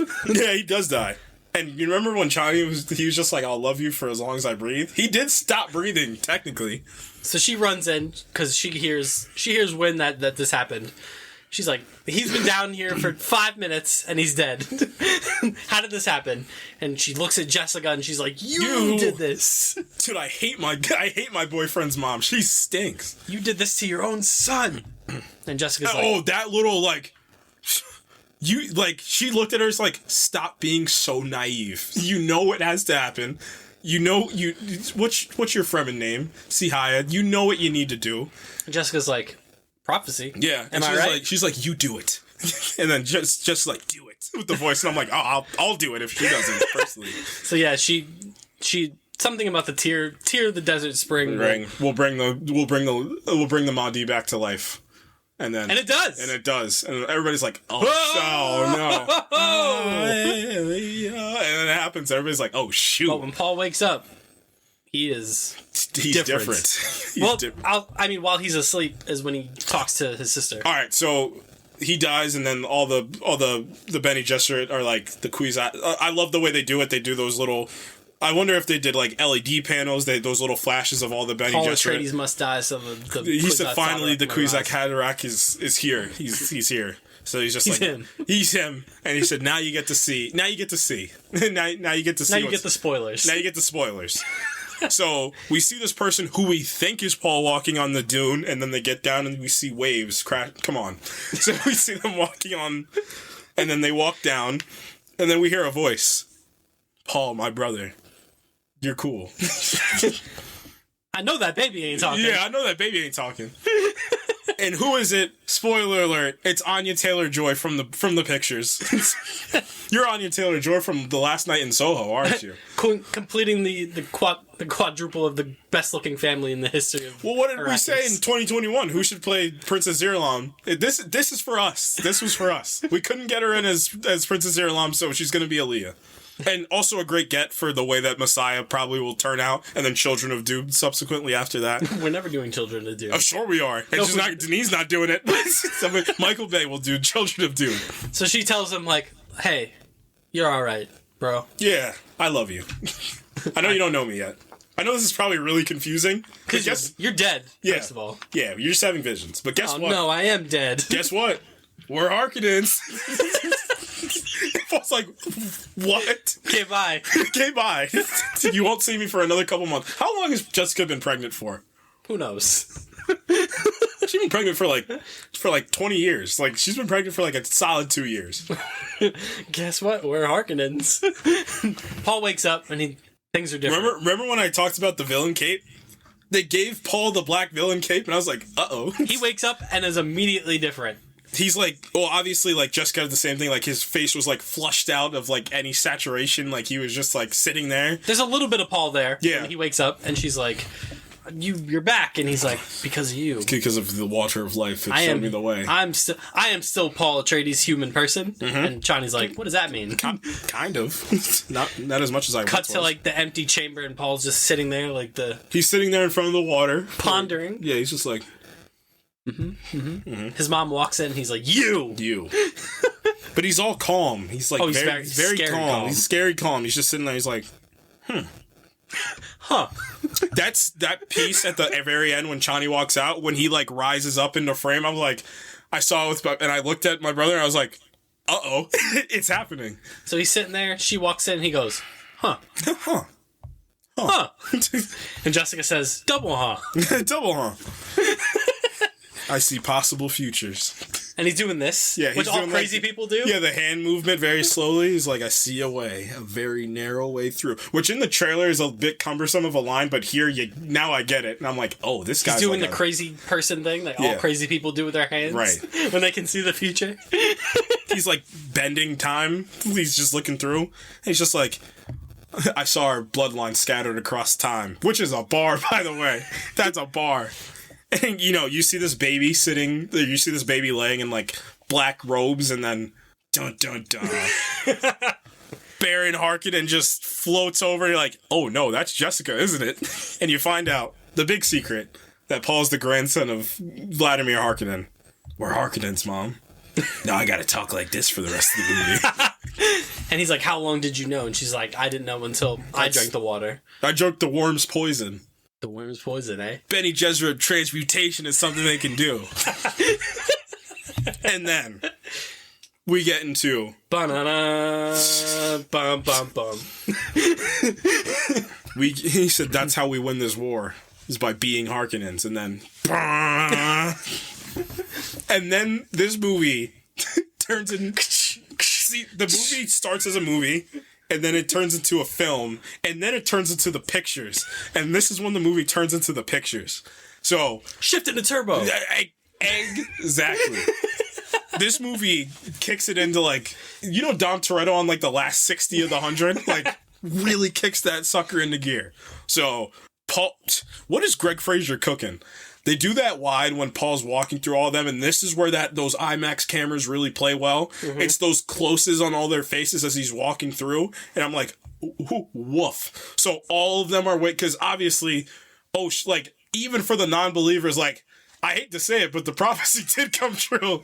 The only man that... Look, all I'm saying about the water of life... It's 2 for 2 in this movie. I keep getting told that it's impossible and that you can die if you do it. They're 2 for 2, and a man did it. I don't know how lethal it is. I might try it out. I don't know how bad it is. Beside the point, Paul's walking. He walks with the best time sandworm in the background. The sandworm's that sandworm has impeccable cinematic timing. It's the greatest cinematic timing I've ever seen. Sandworm's like, is that the Liznal guy down there? Make him look cool real quick. That's my boy, the Liznal guy. 1 second. 1 moment. Yeah, he walks in. Big explosion behind him. Black cape, hood up. Just like a rapper going to a concert. It was awesome. And all the Fremen are like, oh, shoot. That's one crazy-ass white boy, I'll tell you that. He said, who gave that white boy all that swag? He said, not bad. He walks in, and they're having a meeting. And Chani's not having it one bit. Chani's like, Stilgar, can you... Again, you know who Chani is? Chani is Obi-Wan to Anakin when everything started happening. And he's just like, what are you guys doing? He said, I see through the lies of the Jedi. He's like, you sound like a psychopath right now. What are you talking about? So they're having a team meeting, Fremen team meeting, because the Harkonnens attacked the North, and they're like, what are we going to do, guys? What are we going to do? And Chani's like, Stilgar, you have one chance to stop this before everything goes off the rails. And everyone's like, shh. Mm-hmm. And then Chani does the trail line, like, this prophecy is how they enslave us. And then she's about to talk, and then, Gurney pulls her down. And Gurney's like, will you shut up, man? Like, I'm trying to watch my boy cook. He's like, do you mind? So Paul walks in. And first the Bene Gesserit, the Reverend Mother and her disciples walk in. Yeah, they all walk in. They always bring her a chair to sit down in. Please, Reverend Mother. And everyone's like, okay, pretty good. Okay, nice. Pretty good. And then Paul walks in, and the great Drewski, I'm the type of guy to stand on business. 1-man army, 1 against 50. Paul walks in. All right, so Timothée Chalamet walks into the scene, and Paul Atreides walks out. Is this the best NPC to spoil it? Where the guy's like, he said, "Please, Maudie." He said, "You must not speak. If you want to speak, you must kill." He's like a video game. Stilgar's like, "It is what it is, my boy. It is what it is." And Paul's like, Stilgar's like, "Hey, this is a pretty good shot." Yeah. Even if I was full strength, you're pretty good. You're not bad, man. The first line, he said, "You think I'm stupid enough to deprive myself of the best of us?" And then he starts speaking the Fremen language, and I'm like, wait a second, what's about to happen?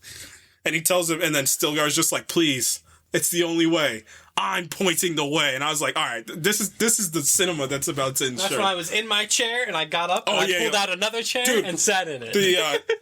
The guy sitting in front of us the second time he like sat up when I was like, I like visually saw people like engaged when he said, "I'm pointing the way," and I was like, oh god, this is happening. And then he basically gives the speech equivalent of like, "I am him. I'm him. I've always been him. Who's gonna stand against me?" Man, he says, "I'm pointing the way," and then he walks into the middle. He said, "There's not one person in this room that can hold me." And then the Fremen were like, "How about us and all of our swords?" He said, "Look at, I got a Shai Hulud tooth. I got a Shai Hulud tooth. What you finna do?" And then Paul, we are millions of Fremen. And then Paul goes, "Your grandma, right?"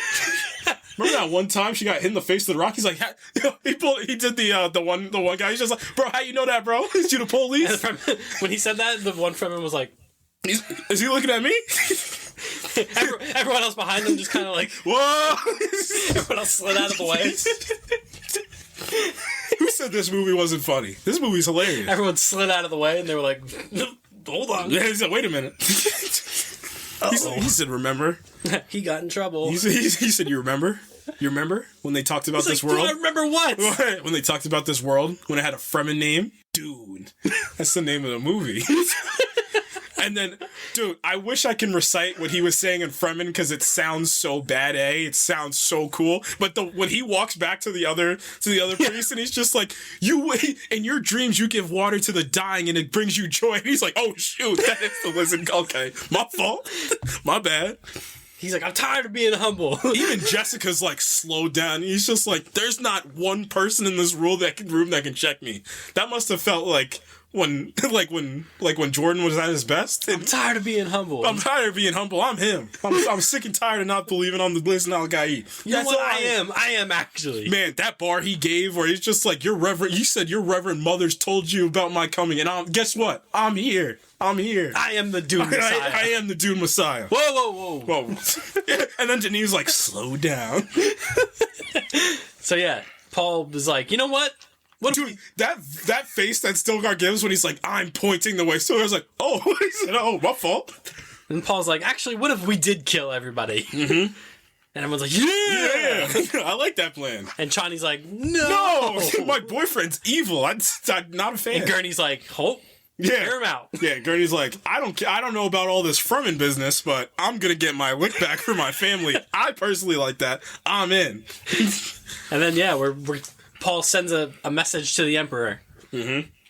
With his, this is my father's ducal signet. He said it just like that, actually. I am Paul Atreides, Duke of Arrakis.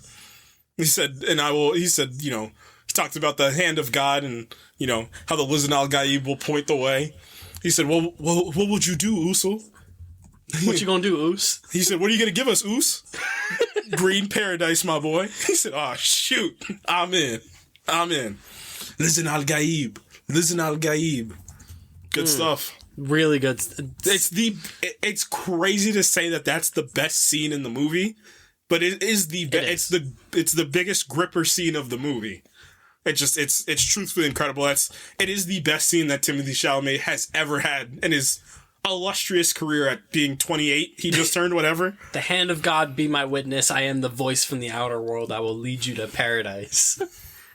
Now listen, that's called bars. Y'all don't know nothing about that. What he says earlier, what you were talking about, what he says in Fremen is, there is no one in this room who can stand against me. Your mothers warned you about my coming. Fear the moment. But you think you could have a chance, but you are afraid. What if I could be the one? This could be the moment you've been praying for all your life. Oh boy. Yeah, I would admit. You got it, big bro. You got it. And then Paul sends a message to the Emperor, and he's like, "Come on down to Arrakis. Mm-hmm. Let's have a chat, my friend." And then Irulan goes to the Reverend Mother. She's just like, Paul Atreides is alive, and she's like, "Yeah, we know. Yeah, dummy. Of course he's alive. God, you're telling me he could have been the Kwisatz Haderach? We're gonna murder him? No." He said, however, that Duke Leto was kind of acting up a little bit, so. See, the Emperor comes down on his big flying silver ball. Yeah, the Emperor's like, I'm going. Bring my Sadaka with me. Come on, man. Bring my Sadaka and my daughter. I gotta go down there. Christopher Walken. I disagree with your point, actually. I actually disagree. But go ahead. He's great. He's just... I feel like they could have... He was just Christopher Walken in this. I'm sorry. I disagree wholeheartedly. I actually love him as the Emperor, especially to the point where he's like, Baron, can you tell me a little something about this Fremen demon you called Muad'Dib?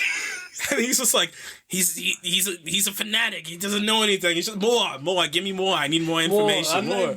Come on. He came from Space Brooklyn. He did. Give me more information. I need more. But yeah, and Fade sees the Emperor's ship coming. He's like, what's that walk? What is he doing here? And Robin just woke up. He's like, oh god, what time is it? Robin, it's 3 p.m. We're getting raided. Robin gets like thrown on the ground again for some reason. Robin just and Baron Harkonnen is like, don't disappoint me again. And this is, from the books, like, the genius of the Baron. He's just like, what do we do? He said, go tell all the other great houses that the Sardaukar are attacking us, and they're attacking us on Arrakis, like, where all the spice that everybody needs is. Like, they're all gonna come, and this is gonna start the war. So, the Baron... Someone's gonna need to sit in the big chair. Mm-hmm. Huh? Yeah. Huh? You thought it was gonna be you, Fade. I got these floaty machines behind me that are actually gonna sit me in the throne, little bro. So there's a big talk, big discussion. Baron. What is going on? Yeah, exactly. He's like, Baron, can you please explain to me why this Fremen demon is disrupting the spice? He sent me this message here. And Baron's like, it's fine. Yeah, don't worry. He's and then dead. the one Sardaukar's just like, sir, the winds. We should go into orbit. He's like, we'll protect us. I did that one speech in Andor. He's telling Skarsgård like, he's dead. He's dead. Muad'Dib is dead. Or what's his name? Not Fade says it. He's just like he's dead, or he's dead, or he's hiding in the south. And they're just like, well, it's uninhabitable. We don't got to worry about the south. He's like, Baron, I don't know if you checked your radars in the last 500 years, but there's Fremen down there frolicking and stuff. And then Baron Harkonnen's like, there's what? Huh? 1 million Fremen? We had no idea. And the Reverend Mother's like, yeah, that he actually didn't know. But she's lying. Sorry. He didn't know. Meanwhile, back in the south, Paul's like, all right, big plan. Well, they make it back to the north. Yeah, and then he's like, all right, here we go, big plan time. Here's what we're going to do. Stilgar, you're going to take all these crazies, and you're going to go over here. And you're just going to attack. You're going to attack head on. Chani, you're going to take your Fadaiki. You guys are going to hide in the sand as you guys do well. And then once they're shell-shocked, you're going to go behind them, and you're going to do that. Stilgar, take your people, go straight with the sandworms. You're going to bank right on... You're going to ride an HP dive from Madden right in front. And then, Gurney, guess what you're going to do? Am I going to nuke something? And he's like, you're going to nuke something. He's like, yes. And you're going to kill Harkonnen. And you're going to kill Harkonnen. Gurney said... It's like I was made for this. It's like I was made for this. and then he put on a Thanos voice, and he was like, and that's destiny fulfilled. No, not yet. He doesn't do that yet. He does do that in this movie, just not yet. Paul's like, all right, see, I got my big little model of Arrakeen, and this is where we're gonna. I'm drawing lines. I'm drawing lines in the sand, if you will. Not subtle. Not subtle. And then the Emperor's like, all right, where is he? Yeah, where is he? Boom! Boom! Paul's like, boom, you looking for this? Paul's like, Gurney, fire the missiles. Fire! 3 nuclear weapons just go out into the sandstorm, and they're just like, and then again he said there's a sandstorm that's gonna come in. You know what's crazy? They did the same bit in The King with Timothée Chalamet, where what's his name? Joel Egerton's like, my knee hurts. He's like, what does that mean? It means it's gonna rain, and the French don't know how to fight in the rain, and we're gonna kill them. It's the same bit. He's like, I have prescient visions. There's gonna be a pretty big sandstorm. It's gonna help us out. The Sardaukar are all there. They're all dressed for show. If the Sardaukar are like British soldiers, then the Harkonnens are like German soldiers. Yeah. Because the bombs go off, and there's just these horrific images of these Sardaukar getting up and like, what the fuck was that? God, were those nuclear weapons? That's a low blow, man. It's a low blow. Oh man. Well, at least that's over. That's the worst that this day can get. I know that ain't what I think it is up there. Why do I hear? Is that hissing? Why do I hear the Dune score playing right now? You see Hans Zimmer just up on something, just directing a full band. The Sardaukar like, what is happening? Is this a dream? And they look, and oh boy! Remember how you guys said there was enough worms in the first movie? Here's every single worm in the second movie. The worm just sits there, just like it does the flinch thing. I love how like all the there's that one Sardaukar that's standing there and is like his sword's shaking and he's just like, dude, just run, it's fine. All the Sardaukar run except for that one guy who's like, I can take him. Yeah, I can take him. I'm like, buddy, son, just don't. He does the Drax from Guardians. I can take him. I can take him. You cannot take him. You're right, he can. kaboom, Kaboom. big war Dang, happening. it gets to the sandworms plant themselves in the stand, they start going, and then the score just starts blaring, and I'm like, this is like, I started floating in the theater. I'm like, this is what it's all about. And I know people were like eager for this scene, and they were like, this is going to be like the Two Towers fight. What I like about this bit is it's not the Two Towers fight, because it's not close. I love it. It's so smart, because it's not it's a massive battle, but again, it's the whole point. The Fremen are so dangerous. This is one-sided. Again, I keep getting told from these movies that the Sardaukar have to be these elites. Sardaukar are like 0 for 5. I did watch Duncan Idaho kill like 20 of them. The only time I saw the Sardaukar being elite was when they had a little help. All I'm saying. And they were sneaking up on people. Kevin Durant joined the Warriors. That's a little help. All I'm saying. They needed a little help. They got some help. Had Harkonnens helping them. They attacked them in the dark. Hand to hand, I think the Sardaukar are kind of weak. I'm not going to lie. And then, so, Baron Harkonnen's like, all right, well, this isn't going well. Yeah. And then he gets his machine cut from behind him, and the Emperor's like, I've had enough of this. I must find him. I must find this Muad'Dib. And he's like, I'm right here. And then...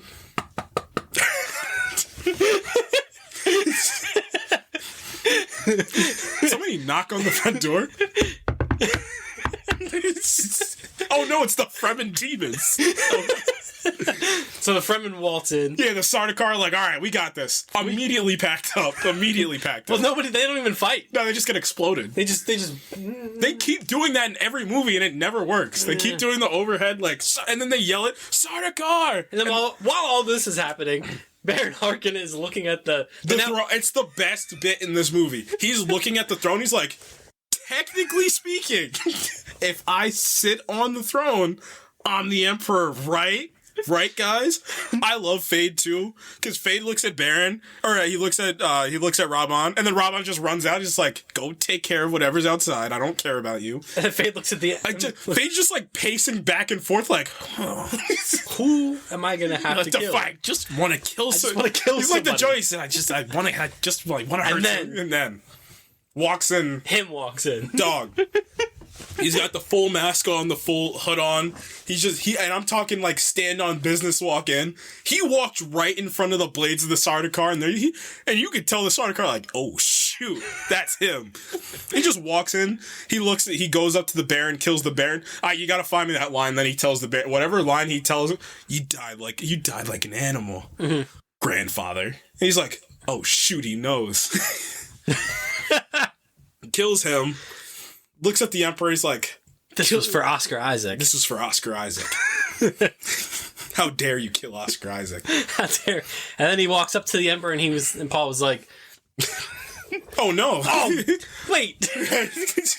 Oh wait, no. Kills him.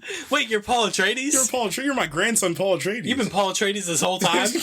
That's kind of weak, isn't it, guys? Irulan's like, I knew it. Irulan, and then the Reverend was, I told you, Irulan, shut up. Irulan, I told you who it was. Would you please? God. I knew it. I knew that was Paul Atreides the whole time. You can't fool me. And Paul was like, what if I was the Emperor? And Christopher Walken's like, you. You don't know what it takes to be the Emperor. You can't be the Emperor. You can't. And then Paul's like, take them to the place, wherever that place is, that we hold prisoners. Yeah, take him to that. Take him to the brig. Take him to that well-lit sunset place that we're gonna fight at. Take him to the brig. Meanwhile, Gurney Halleck's like, I haven't killed enough Harkonnens yet. Before that, we got to talk about the mirror scene from the first movie where Zendaya stands on business. The Fedaykin just raise out of the sand and just like, Jesus, like, the definition of long live the fighters. They just. That one take, oh my gosh. It's glorious. This movie is glorious. It's just, I can't say enough about it. So they get there. Everything's all settled.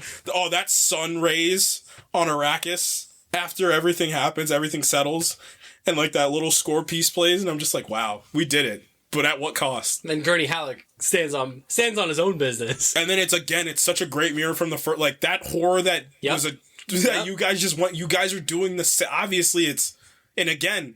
Where does the justification stop and start? Because now you guys you become the very thing you swore to destroy. Like, now you guys are just mowing down these. It's such a great line from X-Men First Class. Like, I was just at the mercy of men following orders. Not anymore. Like, I'm done with that.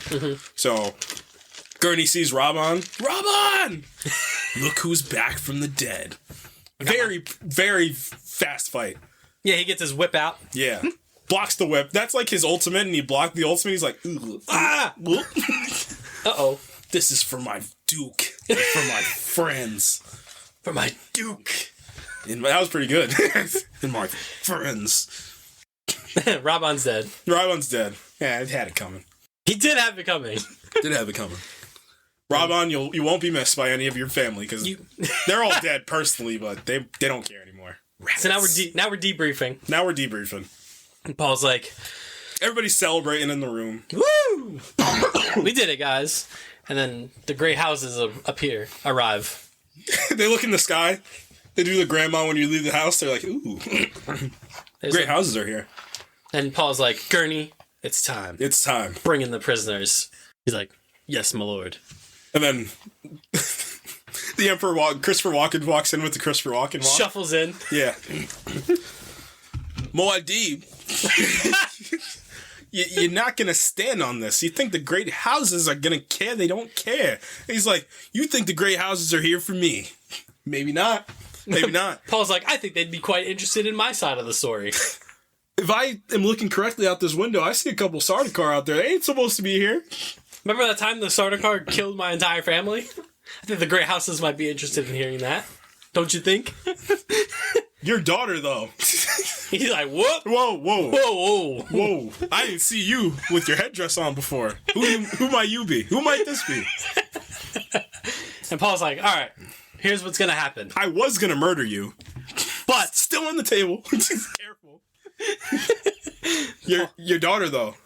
Not bad. I love how he doesn't muck around. Mm-hmm. He's like, I'll take your daughter's hand in marriage and you can go. Yeah, you can live. Go wherever you might be. And I get to be the emperor. I get to be the emperor. And then the great houses follow me. Everything, we all live happily ever after. He's just like, good deal. Your father was weak. He's like, well, now I'm going to have to murder you. You can't say that. Yeah, because the emperor basically lays all the cards on the table. And he's like, do you know why I killed Duke Leto?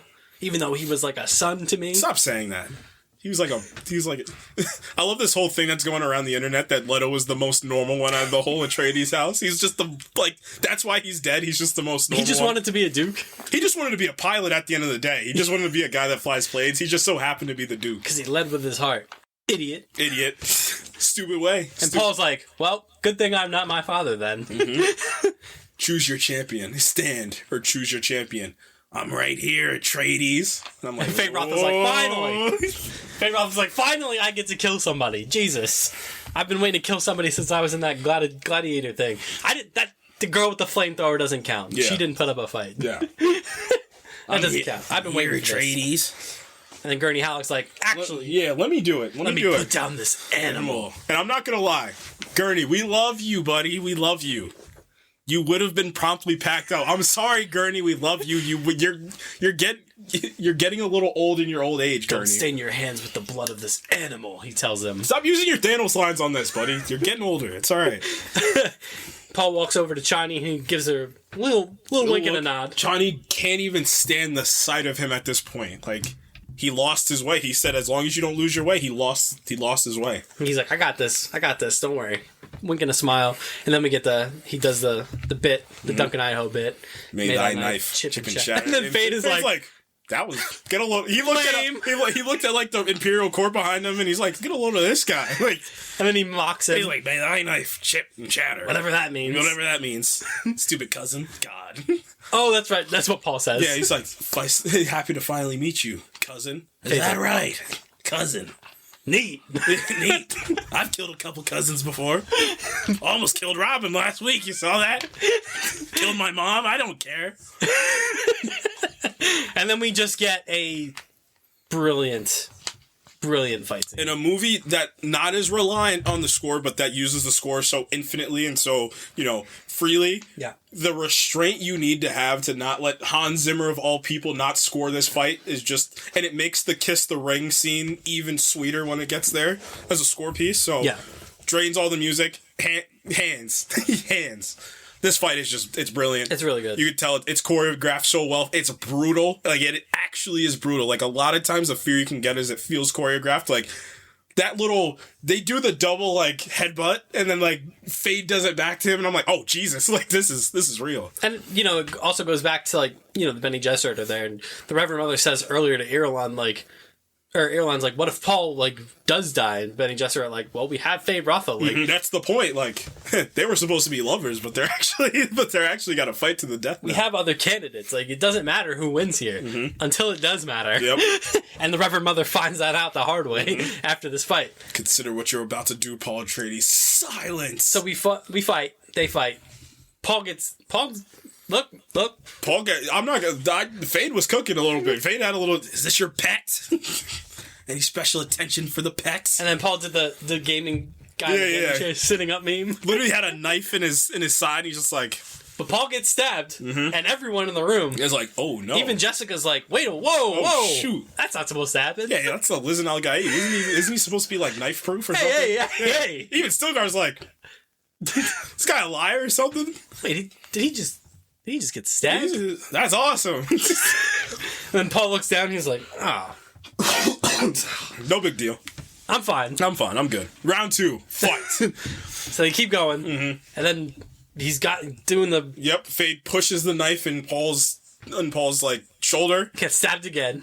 And then, what a callback to the first movie when Paul and Gurney are having their little sparring match. And he's just like, it's the slow blade that gets to you. And then you pan down and Paul's got the knife that just came out of his side right in Fade's chest. And that's Fade's like... You fought well, Atreides. You think Fade was just fine? He was like, Yeah, Fade was like, It is what it is. Yeah. Emperor seemed like a lot anyway. I'll die now, I guess. Yeah, I'll die now. It's alright. Good job, cousin. And Stilgar's like, I knew it. He can't die. he had me in the first half. I'm in not the gonna first lie. half, yeah, I gotta lie. I thought you were a fraud, Boadi, but... Paul pulls the other knife out and he's like, okay, so I'm the Emperor now, right? Right. Oh, he doesn't even say anything. He walks over to the Emperor, takes his glove off and just puts the ring out. And Chris, I'm not kissing that dang ring. And then Paul stomps on the ground. He's like, And then the Reverend Mother, like you said, and she's like, be careful about what you're about to do. Paul is just silence. Knocks her over. Yeah. And both times we saw it, the people in the theater were like, oh, shoot. She does the when Yoda pushes Palpatine in episode 3, and she goes up over the chair. Yeah. She's gassing it a bit. She gassed it. She flopped. She did flop. That's a flop. Finer 10K. Finer, whatever the Solaris they use in that universe, finer immediately. And then Irulan's like, spare my dad. Okay. Spare my father. Because he was going to kill him. Because don't talk crap about my dad. And then you want to save your dad. Unless we get married, I'm good. And then Paul's like, you can come home with me. And Chani's like, that's it. I'm out. Y'all take it easy. I'm out. Because they all bowed. They all kneel before Paul. And then all the main characters stay standing, though.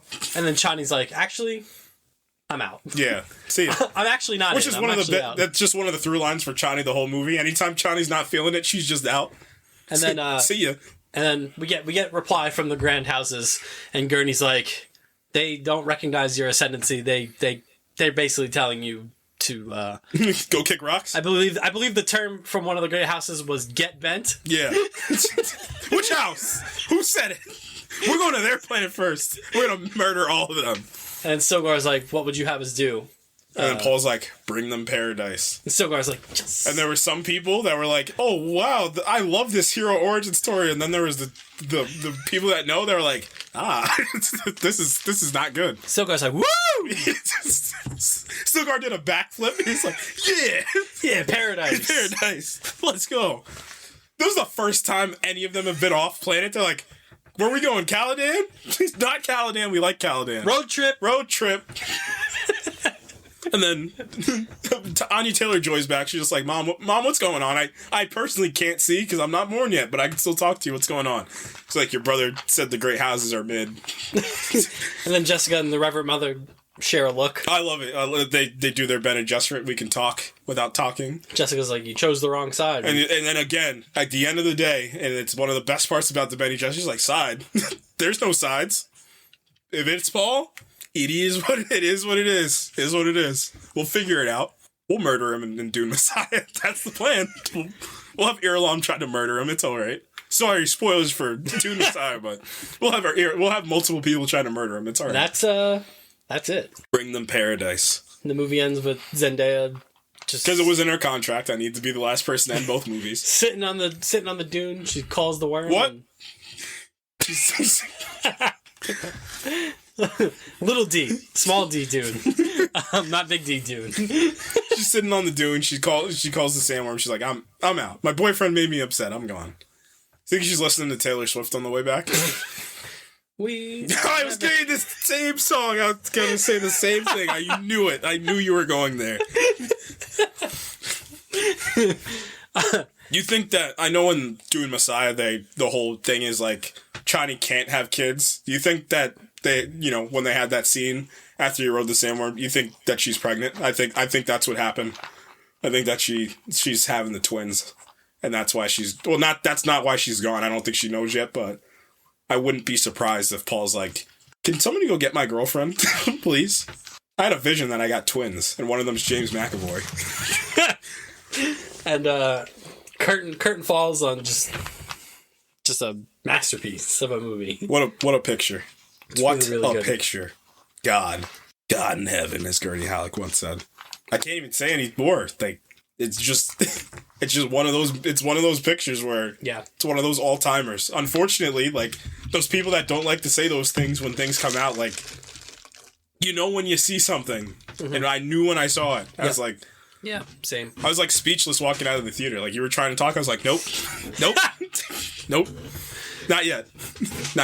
And that's Dune Part Two. Part Two. I can't wait for Dune Messiah because it gets weird. Guild Navigator or no Guild Navigator? That's the question. I mean, why not? Might as well throw it in. Who plays them?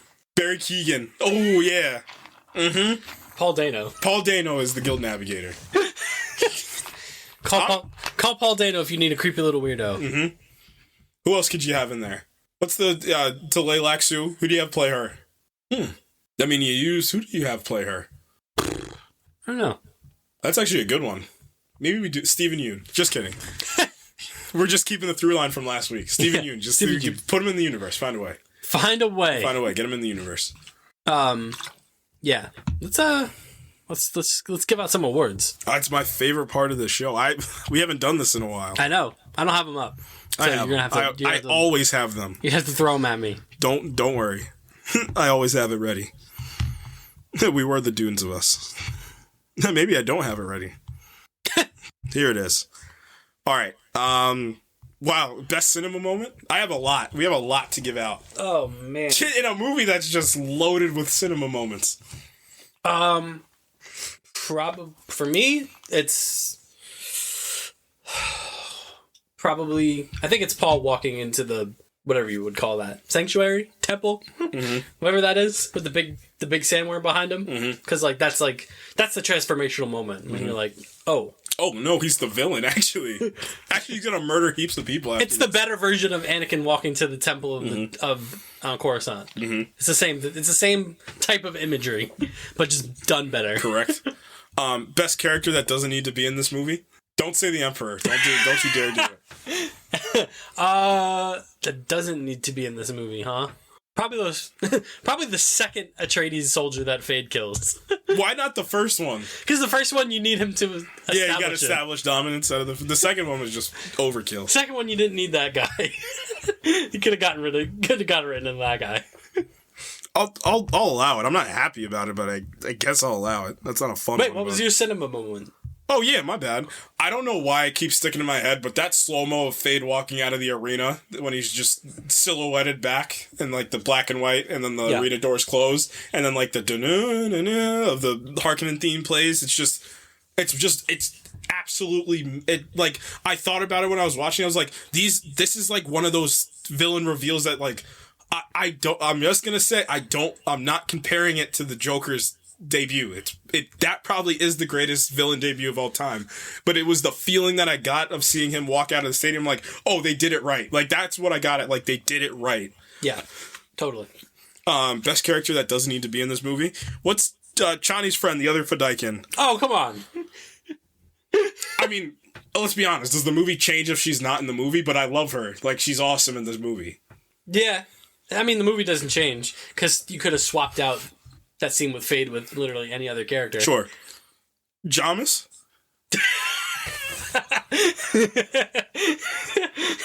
Jamis just being like... 2 for 2 in the movies, though. The visions. Yeah. The third one's like, don't you dare go blind. And then he goes blind. Shoot. You didn't take my advice this time, Paul. This is what you get. This is what you get for not listening to me. Didn't listen to Jamis. Best actor to join the franchise. I'm Taylor-Joy. That's a good one, because she's going to be very important. It's tough, because I guess the conceit for this one is somebody that's still alive. So I'm just going to go with Irulan for what Florence Pugh's probably going to counts. Bring in the second movie. Yeah. Unless they do the stuff with Duncan Idaho and they bring Jason Momoa back. Which I think is I think that was always the stipulation for Jason Momoa. It's just, do you do the other thing? Because, like, it gets weird, and, like, this is the part of Aaliyah really being preborn, is because she grows so fast. Like, is it, like, justifiable? Because he's a clone.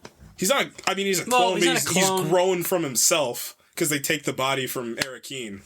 Dune is weird, dude. It's so weird. It's so freaking weird. I don't know. This is a tough one. I like the Florence Pugh pick, though. I think that counts. It's like, I know what she's gonna bring to the table. Obviously, she does in this what Zendaya did in the first one. Like, they're just like, they put her there, and then in the next one, she's gonna flourish. Right. And I think that was the point. I think that's probably why she probably did some research if she didn't read the book already, and she was probably like, all right, I know if they get Messiah, like, I'm going to be one of the central characters. Yeah. I'm going to try to kill my husband, and then I'm going to take care of his kids. What a good step. She actually turns from the worst stepmom to the greatest stepmom of all time, if we really want to get into it. Yeah. But that's for next week on Dune Messiah, though. I said best car bit. We're going to replace the car with the best worm bit. I knew you were going to say best worm bit. I like the three sandworms riding up on the starter car.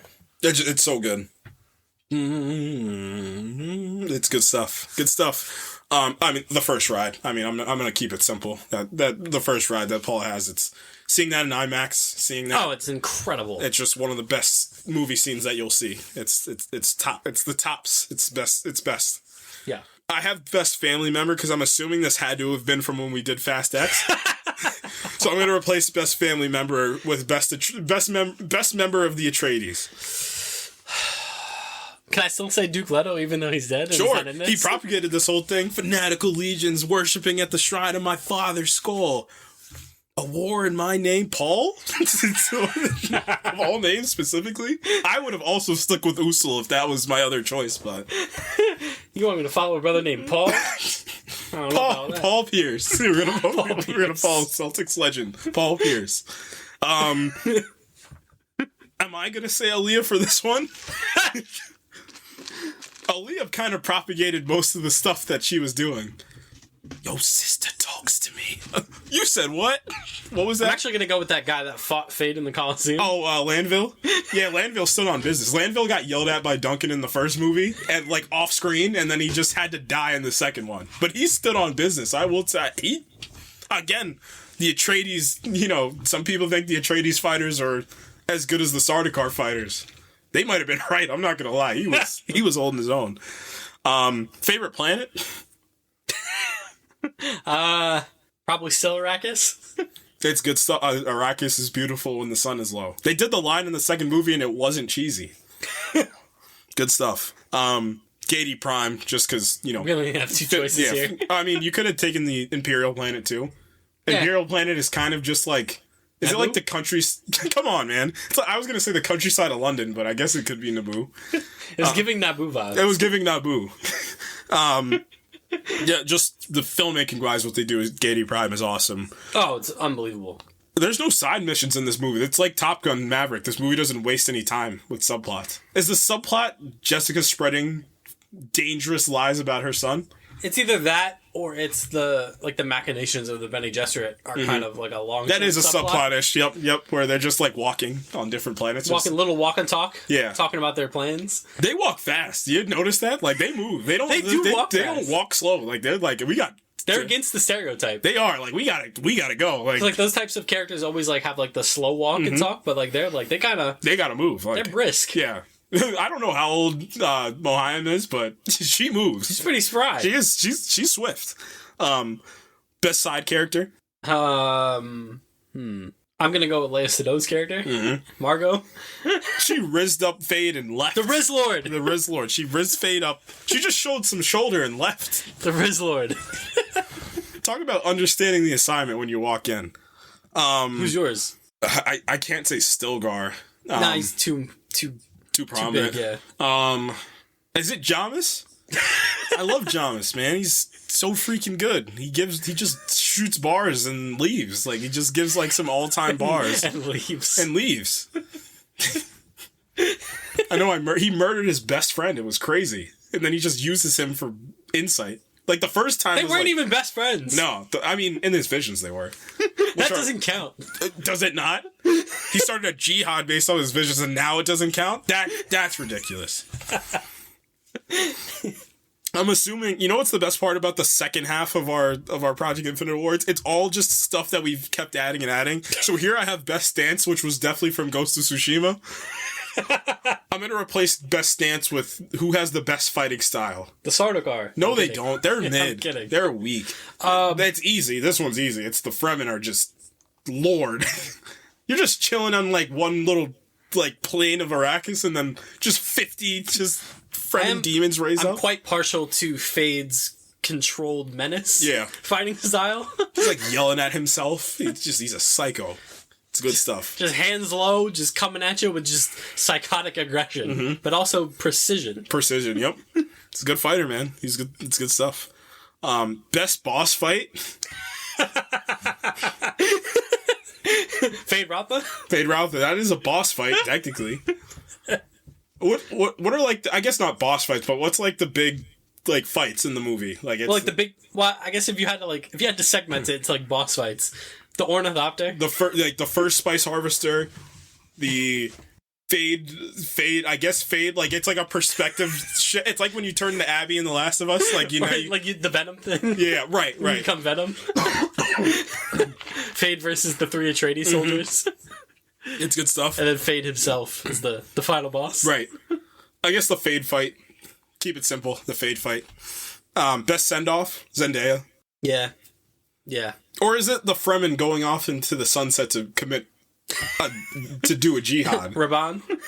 Yeah, Raban goes out. That's crazy. Actually, no, best send-off is for Baron Harkonnen. I'm glad he's dead. Yeah. I'm glad he's dead, and I'm glad they did the shot of his carcass in the desert. I love they shot that on IMAX. I love how that was just... Make sure you do the IMAX shot for that one. Being eaten by bugs. Good job. I'm glad he's dead. Good job. Saddest moment?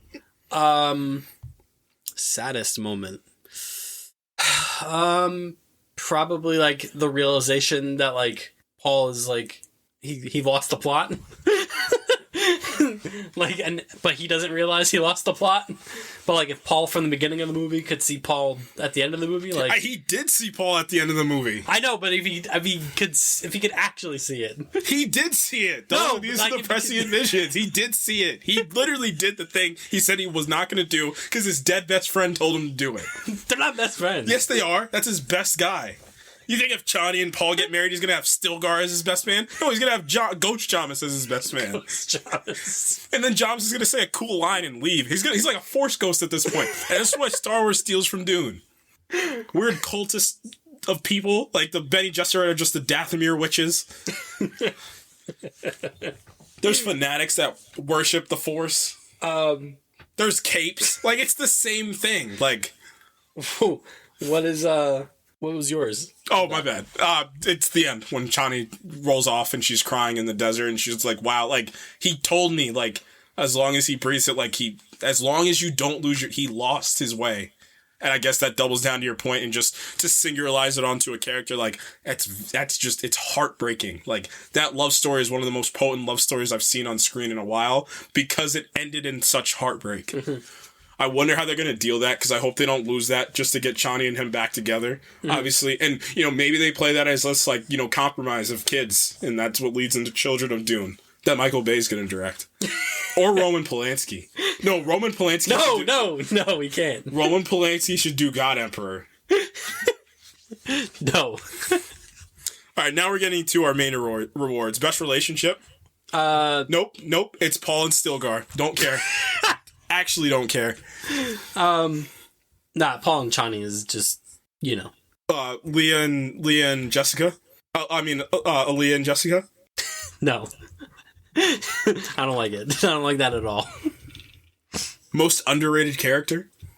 Most underrated character, huh? I'm gonna say Erlon. Mm-hmm. She's pretty good. I mean, Florence Pugh comes in there. It's immediate effect as soon as she's there. I'm going to go with the OG Reverend Mother as my most underrated. Because, again, she stands on the whole thing. She said, she's dead to rights at the end. You know, she gets sunned a little bit by Jessica. He's like, you know, she has to crown her Reverend Mother. It must have been like when LeBron came into the league from Jordan. Just, all right. All right. Yeah. But at the same time, she's just like... sides. Like, there's no sides. I love that response by her. We'll figure this out. I ain't worried about nothing. Most heroic moment. I wish we could go on the streets and ask people who have never read the book or understand, and then we ask them, it's gotta be when Paul defeats Fade Rotha and they go out into the stars. Most heroic... That's tough. I think, honestly, probably the most heroic moment, even though it falters, is Paul confronting Jessica about all the nonsense. Mm-hmm. Obviously, even it falls by the wayside later, but for the moment, it was quite heroic of him to, like, actually kind of stand up to her a little bit, and being like, you manipulated these people in my name for no reason. For no reason. Look what we're doing. Look what we're about to do. So I would say that, probably. I can't wait to look at the different planets. Actually, no, the most heroic moment is Gurney Halleck getting his lick back. He did get his lick back. From Shout Robin. out Gurney. I'm going to agree with that one. Shout out Gurney Halleck, man. Not bad. For my Duke And my friends. Best bit? Still guard. It's easy. Look. Huh? Not bad. You saw him on that worm? Not bad. Pretty good. That looks like the Liznal Al Gaib to me. I don't know about you guys, but if I were the Liznal Al Gaib, that's what I would look like personally. I'd have a mom, personally. Favorite cameo? I mean, that's easy. There's one cameo in this movie. It's Anya Taylor-Joy, so that's pretty easy. Best set? Oh.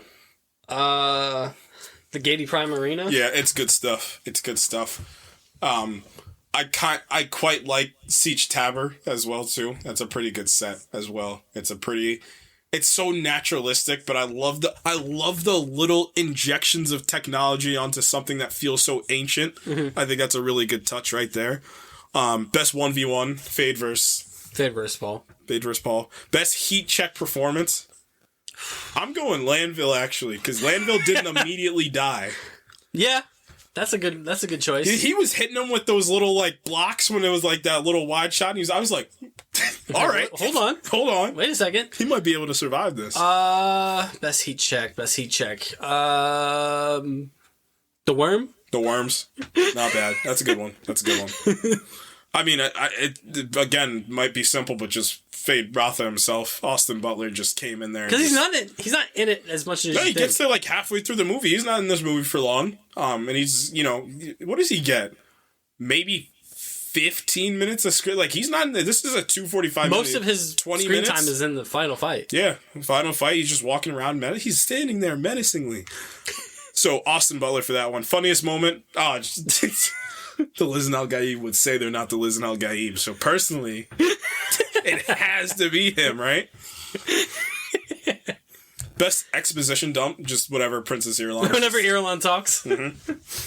Yep. Best source material callback. The baby. The baby, yeah. I thought they implemented the baby really well, because it could have got weird. And it was weird, but it could have been weirder. It could have been way weirder, way tougher to handle. I'm going to go the inception of the water of life, and like visually seeing that was really well represented. It's really well done. My favorite one, best NPC.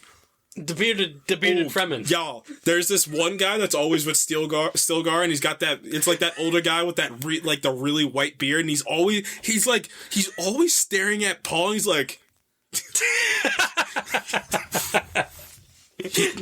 that's him. That has to be him. Also, honorable he's mention. like that one approving uncle you have.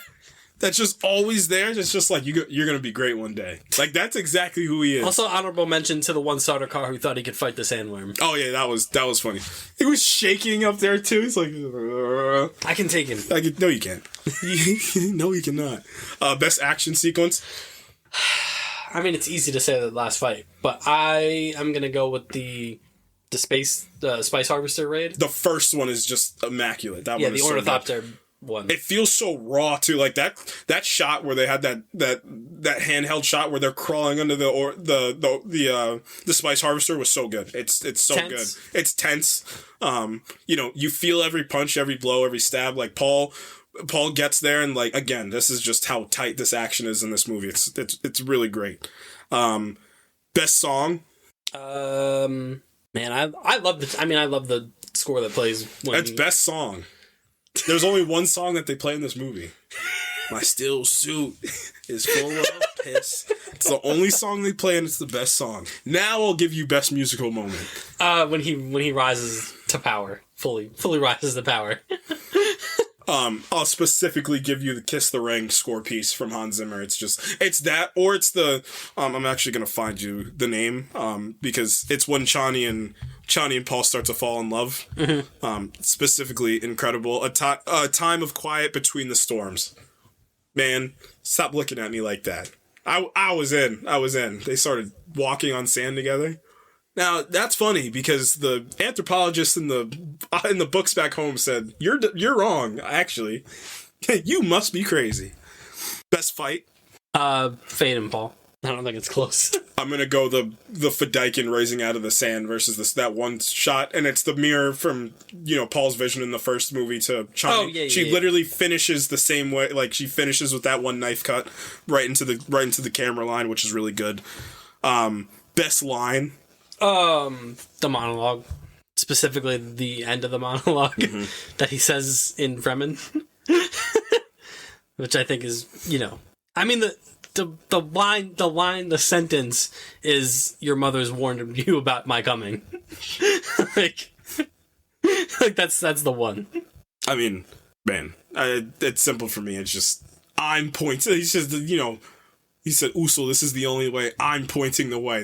That's for me when that movie switched into overdrive. Like truthfully, like every last bit of like the turbo jets that got into it with that one line. Yeah. It solidified Timothée Chalamet as one of the best actors that's here right now. One of the best young movie stars. It's like that was the beginning of the start to the beauty and the horror that Lady Jessica was talking about. Best world building or lore moment.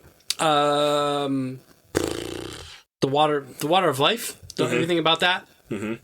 Even though they say it's dangerous, but 2 for 2. 2 for 2. 2 for 2. Not bad.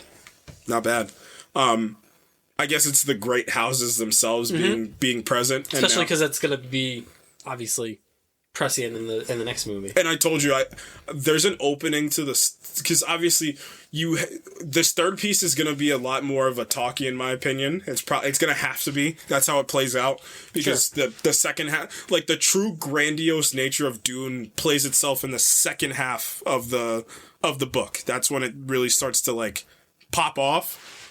Messiah is much more of this like. I hate to even say psychological thriller, but it's more of like a political thriller, essentially. Especially with like, it essentially turns into like Game of Thrones a bit, where it's like everybody's at this point is plotting against Paul. Some of them are actually successful in these plots.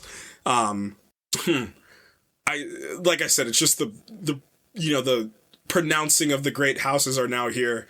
I said, it would be a great start to Messiah.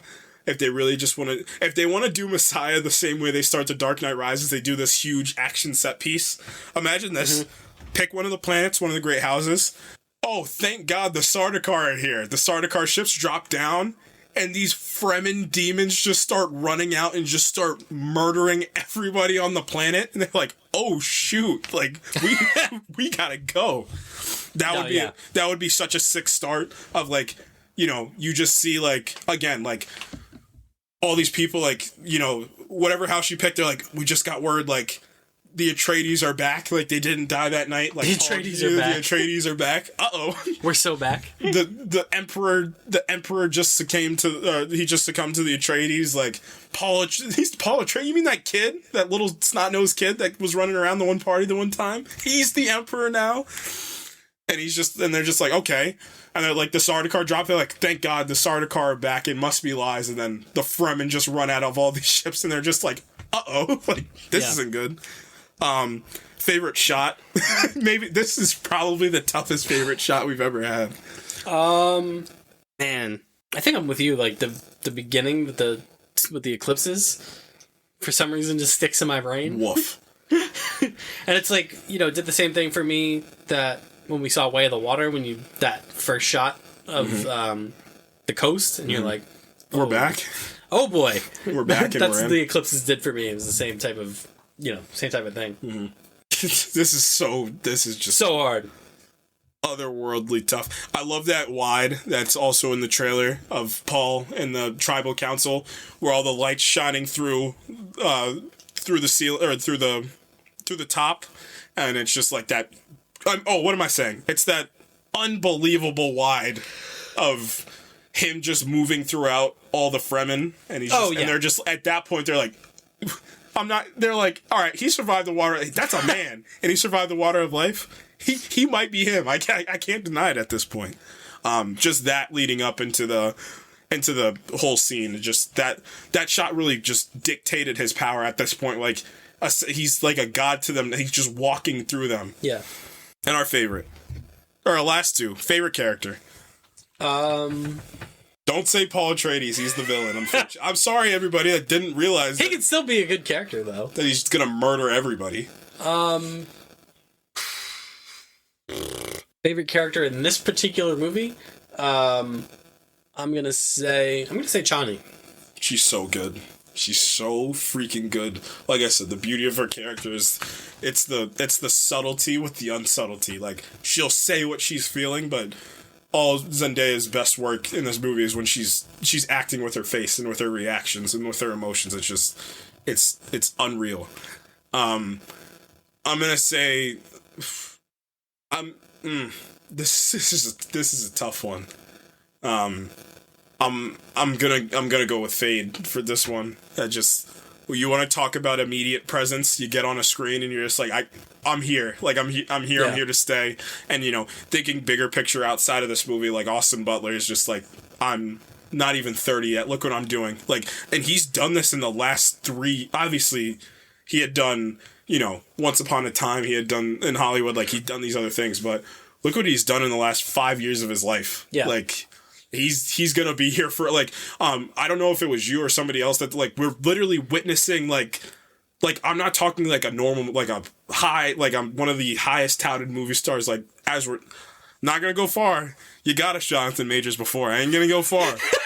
But we're witnessing something great. And that's with the 4 of them, and then four of them plus Anya Taylor-Joy on top of that. So the 5 of them, Timothée Chalamet, Zendaya, Austin Butler, Florence Pugh, Anya Taylor-Joy. Like, you feel that they're, like, this new movie star wave is coming. Agreed. And the most important one, your favorite moment or scene. It's so hard not to say that monologue, man. It's so good. It's like, your mother's warned you about my... Oh my god. You want to talk about, like, just a character and an actor just strangling a scene? It's when he starts speaking in the Fremen language, I'm like, oh shoot. And it's the, like, just the venom. Does he sound better with the Fremen language than he does? It's the venom and the vitriol with which he speaks that just tells you, like, he's gone, dude. Mm-hmm. You know what I mean? Like, he's just... And it's the lead up to in the other scene as well, where he's just sitting there and he's just like, oh, he's... Paul Atreides is gone. The Mahdi is here now. Yeah. So I think that's honestly, like, the bit. Mm-hmm. Like, from when he's sitting there talking to Jessica to the monologue is, like, my favorite moment.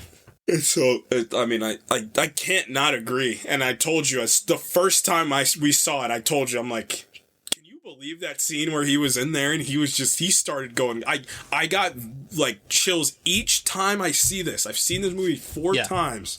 Each time I've seen this movie, I get it. Like, I can't not get chills at that scene. It's so dang good. And that's Dune. This is when... Are we not doing performance? We did. We did? Nope. We did character, we didn't do performance.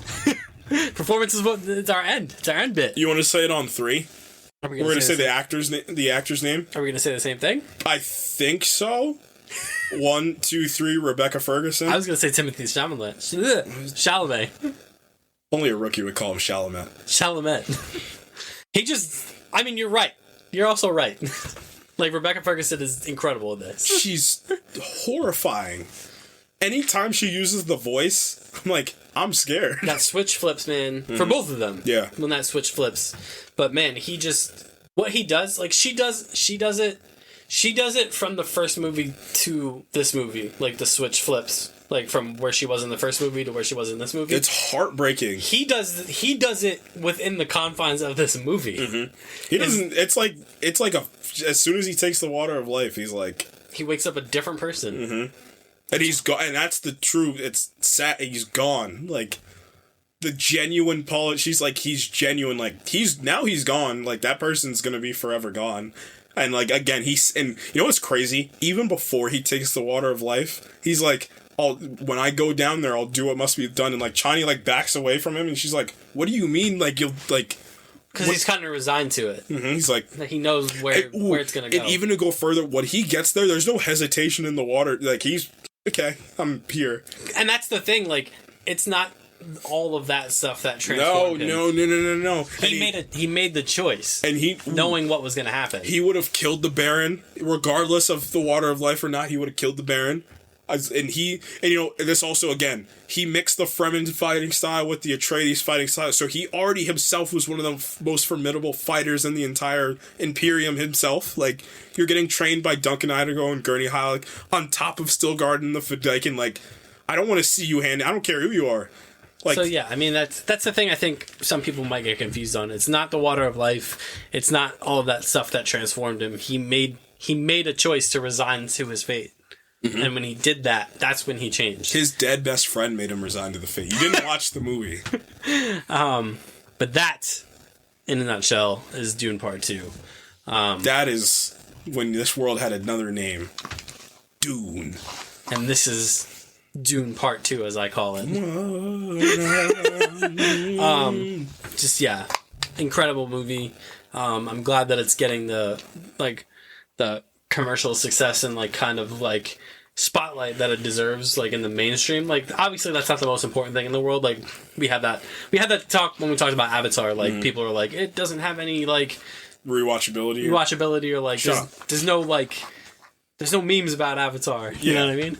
There's memes about this movie. I will say there's memes about this. They're going crazy on the internet. This is nuts. There was the guy riding the sandworm in the movie theater. Yeah. It's got the juice, man. It's got it. It's got the aura. It's got the aura we talked about. It has it. Yep. It has it outside looking in and inside looking out. Because sometimes like, jokingly, Morbius has it outside looking in. And then, like, seriously, Oppenheimer has it, like, inside looking out. But, like, this movie has it both ways. It has it outside looking in and inside looking out. Yeah, I agree. Yeah, and I just can't wait to see what's next. I can't wait to see the next one. It gets weird. It's gonna get weird. Gets weird. But I'm ready for it. I just feel like, you know, they're gonna play this movie in a way where, like, you know what's funny? I genuinely think that Dune Messiah might be one of the most controversial movies of all time. I can feel it brewing. I feel it coming. Like, I feel it. Like, I have this weird feeling that when that movie comes out, and I told you, I think he's gonna wait. I think he's going to do what Nolan did when he made Inception in between The Dark Knight and The Dark Knight Rises. I think he's going to wait. I think he's going to be like... And I know him and Nolan are friends. I think he's probably going to tell him step away for a little bit. I know the studio's going to be like, hey, you're going to make 800 to $1 billion probably with this run. You're going to make the budget back. You know, you have all these great people working on the movie. They're going to want you to make Messiah right now. They're going to be like, he's going to be like, wait 5 years if you need to. Let Timothy go into his 30s. Let him get a little older. And then, you know, obviously he has Arthur C. Clarke's Rendezvous with Rama in his back pocket. That's like the big one he's been waiting for. He has this Cleopatra movie that he wants to do. And then he's got that secret project. I know what I want him to do. Mm-hmm. You know which Denis I need back? I need gritty, disgusting crime Denis back. I need Sicario and Prisoners Denis back. Give me the most disgusting, gritty, nasty, just dark crime drama you can think of, Denis. Please, I need that Denis back. But in all seriousness, he again, the same point I made when we talked non-spoiler. None of this happens without Denis Villeneuve. This is the when new award alert. The MVP of this is Denis Villeneuve. There's no if, and, or but. The MVP of this whole thing. You know, Zendaya talked about in that one interview. She said, you know, just seeing him on set every day, like that's like true leadership. Where you walk into a place and everybody. I mean, they took the highest paid actor made 3 million movies on a high budget Hollywood. $3 million. That's absurd. So, you know he had control over this and control over the narrative, control over the universe, but not Moadi, but control. But he had control over everything that he needed to. So, yeah. Incredible. And that's the Arrakis. Yeah. Great. What a good time. What a great time that was. Not for the Imperium, technically. No, what a great time for us who got to watch it. Real quick, what have you been doing? Working on? Not a lot of stuff, man. I already talked American Fiction a couple weeks ago. I'm just kind of gonna reeling. Yeah, I'm gonna try to. You've been reeling from Dune. Yeah, I mean, Dune's kind of been taking most of my mental capacity. I've been having prescient visions, which is no big deal. Personally, I think I'm personally fine. I just keep seeing, you know, different visions of possible futures where. But I'm gonna see somebody about that. No big deal. No big deal. Watched Maestro the other day. I'm not on the hate kick that I guess Maestro it's cool to be on. That movie is visually just absurdly good to look at. It's disgusting how good that movie looks. As for the Bradley Cooper elephant in the room, you know, obviously he's still going to keep directing. He still has a good handle on it, good sense. I don't know. I'm just not on this wave of hating this movie or saying that his passion got in the way of, and it's weird and he didn't give a good performance. I don't believe any of those things, or this is Oscar bait, any of those things. Mm-hmm. You know, sometimes you go to get entertained, you go to learn something about something or yourself. That's what makes movies beautiful. This movie visually is beautiful. You want to give me an MVP about this movie? I'm going to give you Carey Mulligan. I think she's the one that's got lost in all this, like, and you've heard about all this stuff with Maestro, how weird it is, and, like, all these different things. Like, Carey Mulligan got lost in all this, too, and she's just so great in this movie. So, I still got a ways to go. Obviously, the Oscars are in 3 days, and that'll probably be the next thing that we talk about. Mm-hmm. Or 2 days from now, the Oscars are. So, getting ready for that, just trying to see everything I can, but, you know, it's going to be a fun couple days. I'm going to be throwing as many Oscar movies that I can. I got a list. I got my list ready to go, but at this point in the year, give me a couple Oscar categories. I'll tell you who's going to win. Best actor. Cillian Murphy. This might want to be. It's one of those ones where we give out our awards. Which ones are is Oppenheimer not going to win? There we go. That's a better question for you. Which ones? The ones that are not. It's not nominated for. Best Picture is going to be Oppenheimer. Best Director is going to be Christopher Nolan. Best Actress in a Leading Role is going to be Lily Gladstone for Killers of the Flower Moon. There was a part in the year where I thought it was going to be Emma Stone, but I just think Lily Gladstone is just marvelous in Killers of the Flower Moon. I mean, Emma Stone's still great in Poor Things. actor in a lead role, like I said, Cillian Murphy. I'd be over the moon if Paul Giamatti stuck one out. He's not going to, but cinematography again, it's going to be Oppenheimer. El Conde, I went on Shot Deck and I started to look at some shots. It is a very gorgeous movie. Visual effects is probably going to be the creator. I don't see another. It's a narrow way through, and I think it's going to be the creator. Sound is going to be Oppenheimer. The film editing is going to be Oppenheimer. Like, you get the theme here. Like, I just don't see this losing to any of these other movies in any of these categories. Production design might be the only thing. I think it might lose to Poor Things. Poor Things is like this vastly, like, it's like this weird, like, old European, like, it's Yorgos Lanthimos' like MO. Like, this is kind of the way he sets his movie sets up. Animated feature Across the Spider, unless Elemental just pulls another fast one on us. But seriously, it's gonna be Across the Spider, unless The Boy and the Heron wins. That movie got a lot of great critical reception. It had an incredible voice cast, but I mean, we already talked about Across the Spider-Verse on here. I still think that movie can make a legitimate case for being in that Best Picture category, but I digress. International feature is gonna be Zone of Interest. However, I did see Perfect Days. I kind of hope that sneaks in there too. I'm just flying through it. I might as well go all the way. I was just flying through. Original score is going to be Oppenheimer. Shout out to Ludwig Göransson. I always said it was funny when Hans went to go do Dune. I just know that, like, Christopher Nolan was moping around. He just saw this young buck, Ludwig Göransson, sitting around. He's like, "Hey kid, you want to make some money? Yeah. Make some change." Original song, I'm Just Ken, probably. Right? Yeah, I don't see anything else beating that at this point. Actress in a supporting role. This one, you know how usually I stand on one that I need to win? I need Da'Vine Joy Randolph to win for The Holdovers. She's just so good, so magnificent, so heartbreaking in that movie. I need her to win. That's a need. I don't want it. I need it. I'm cooking. Wow. Best original screenplay. Past Lives is going to win Best Original Screenplay. Mm-hmm. I could also see a world where Holdovers or Anatomy of a Fall does, but obviously, you know me, I listen to a lot of, people and directors talk about film. I love listening to Celine Song talk about Past Lives. She's just, the fact that that's her first feature is just, it doesn't even make sense. It gives me hope and joy, which is awesome. Adapted screenplay, probably going to be Oppenheimer. I would see a world where also American Fiction pulls one out for this too. Cord Jefferson did a great job adapting as well. Are we there? Makeup and hairstyling. I mean, you're splitting hairs at this point. Poor Things again. I think I wouldn't be surprised if Poor Things wins. I think Oppenheimer's. It's like. If we hadn't had if it wasn't 2024, Oppenheimer could win for something like that. But how many period pieces have we gotten? Costume design.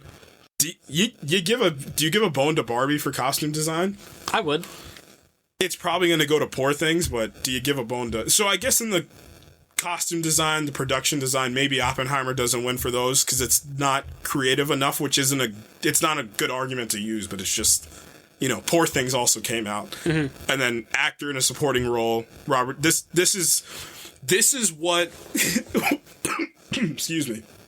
What happened to Jamie Lee Curtis last year is exactly what was supposed to and what will happen to Robert Downey Jr. this year. Even though I've already given my thoughts on the fact that Jamie Lee Curtis won that Oscar. But I digress. This is like Robert Downey Jr.'s like this is his crowning thing. Like this is the thing that he and we talked about it. Shout out to him for, his career was at one end, and the fact that he's, rallied back to this point where hopefully by the end of this week, he's going to be an Oscar-winning actor. It's awesome. It's just awesome. As a human being, that's just awesome that this is where he got back to. And that's the Oscars. Didn't think I was going to go that far, but, here. Talk about Final Fantasy Rebirth. Oh, man. Dude. That's where my life has been for last week, probably, or so. Man, it's a revelation, man. It's everything that I thought it was going to be. You've been hearing me talk about it for months, that I think this is going to be a serious... If everything that I had been seeing about it was realized, that it would it's got a legitimate shot at winning Game of the Year, and it's been realized and then some. I mean, I told somebody this today. There are so many different instances in which they could have cut corners on this game. Be it, maybe some side quests aren't as deep and they're kind of boring, or, maybe the mini games don't have that many, nooks and bells and whistles to them. Maybe the combat isn't as deep, as it could be, but they just went all in. They put everything into this. They clearly borrowed elements, from other open world games, and we're just like, hey man, why don't we just put this in our thing?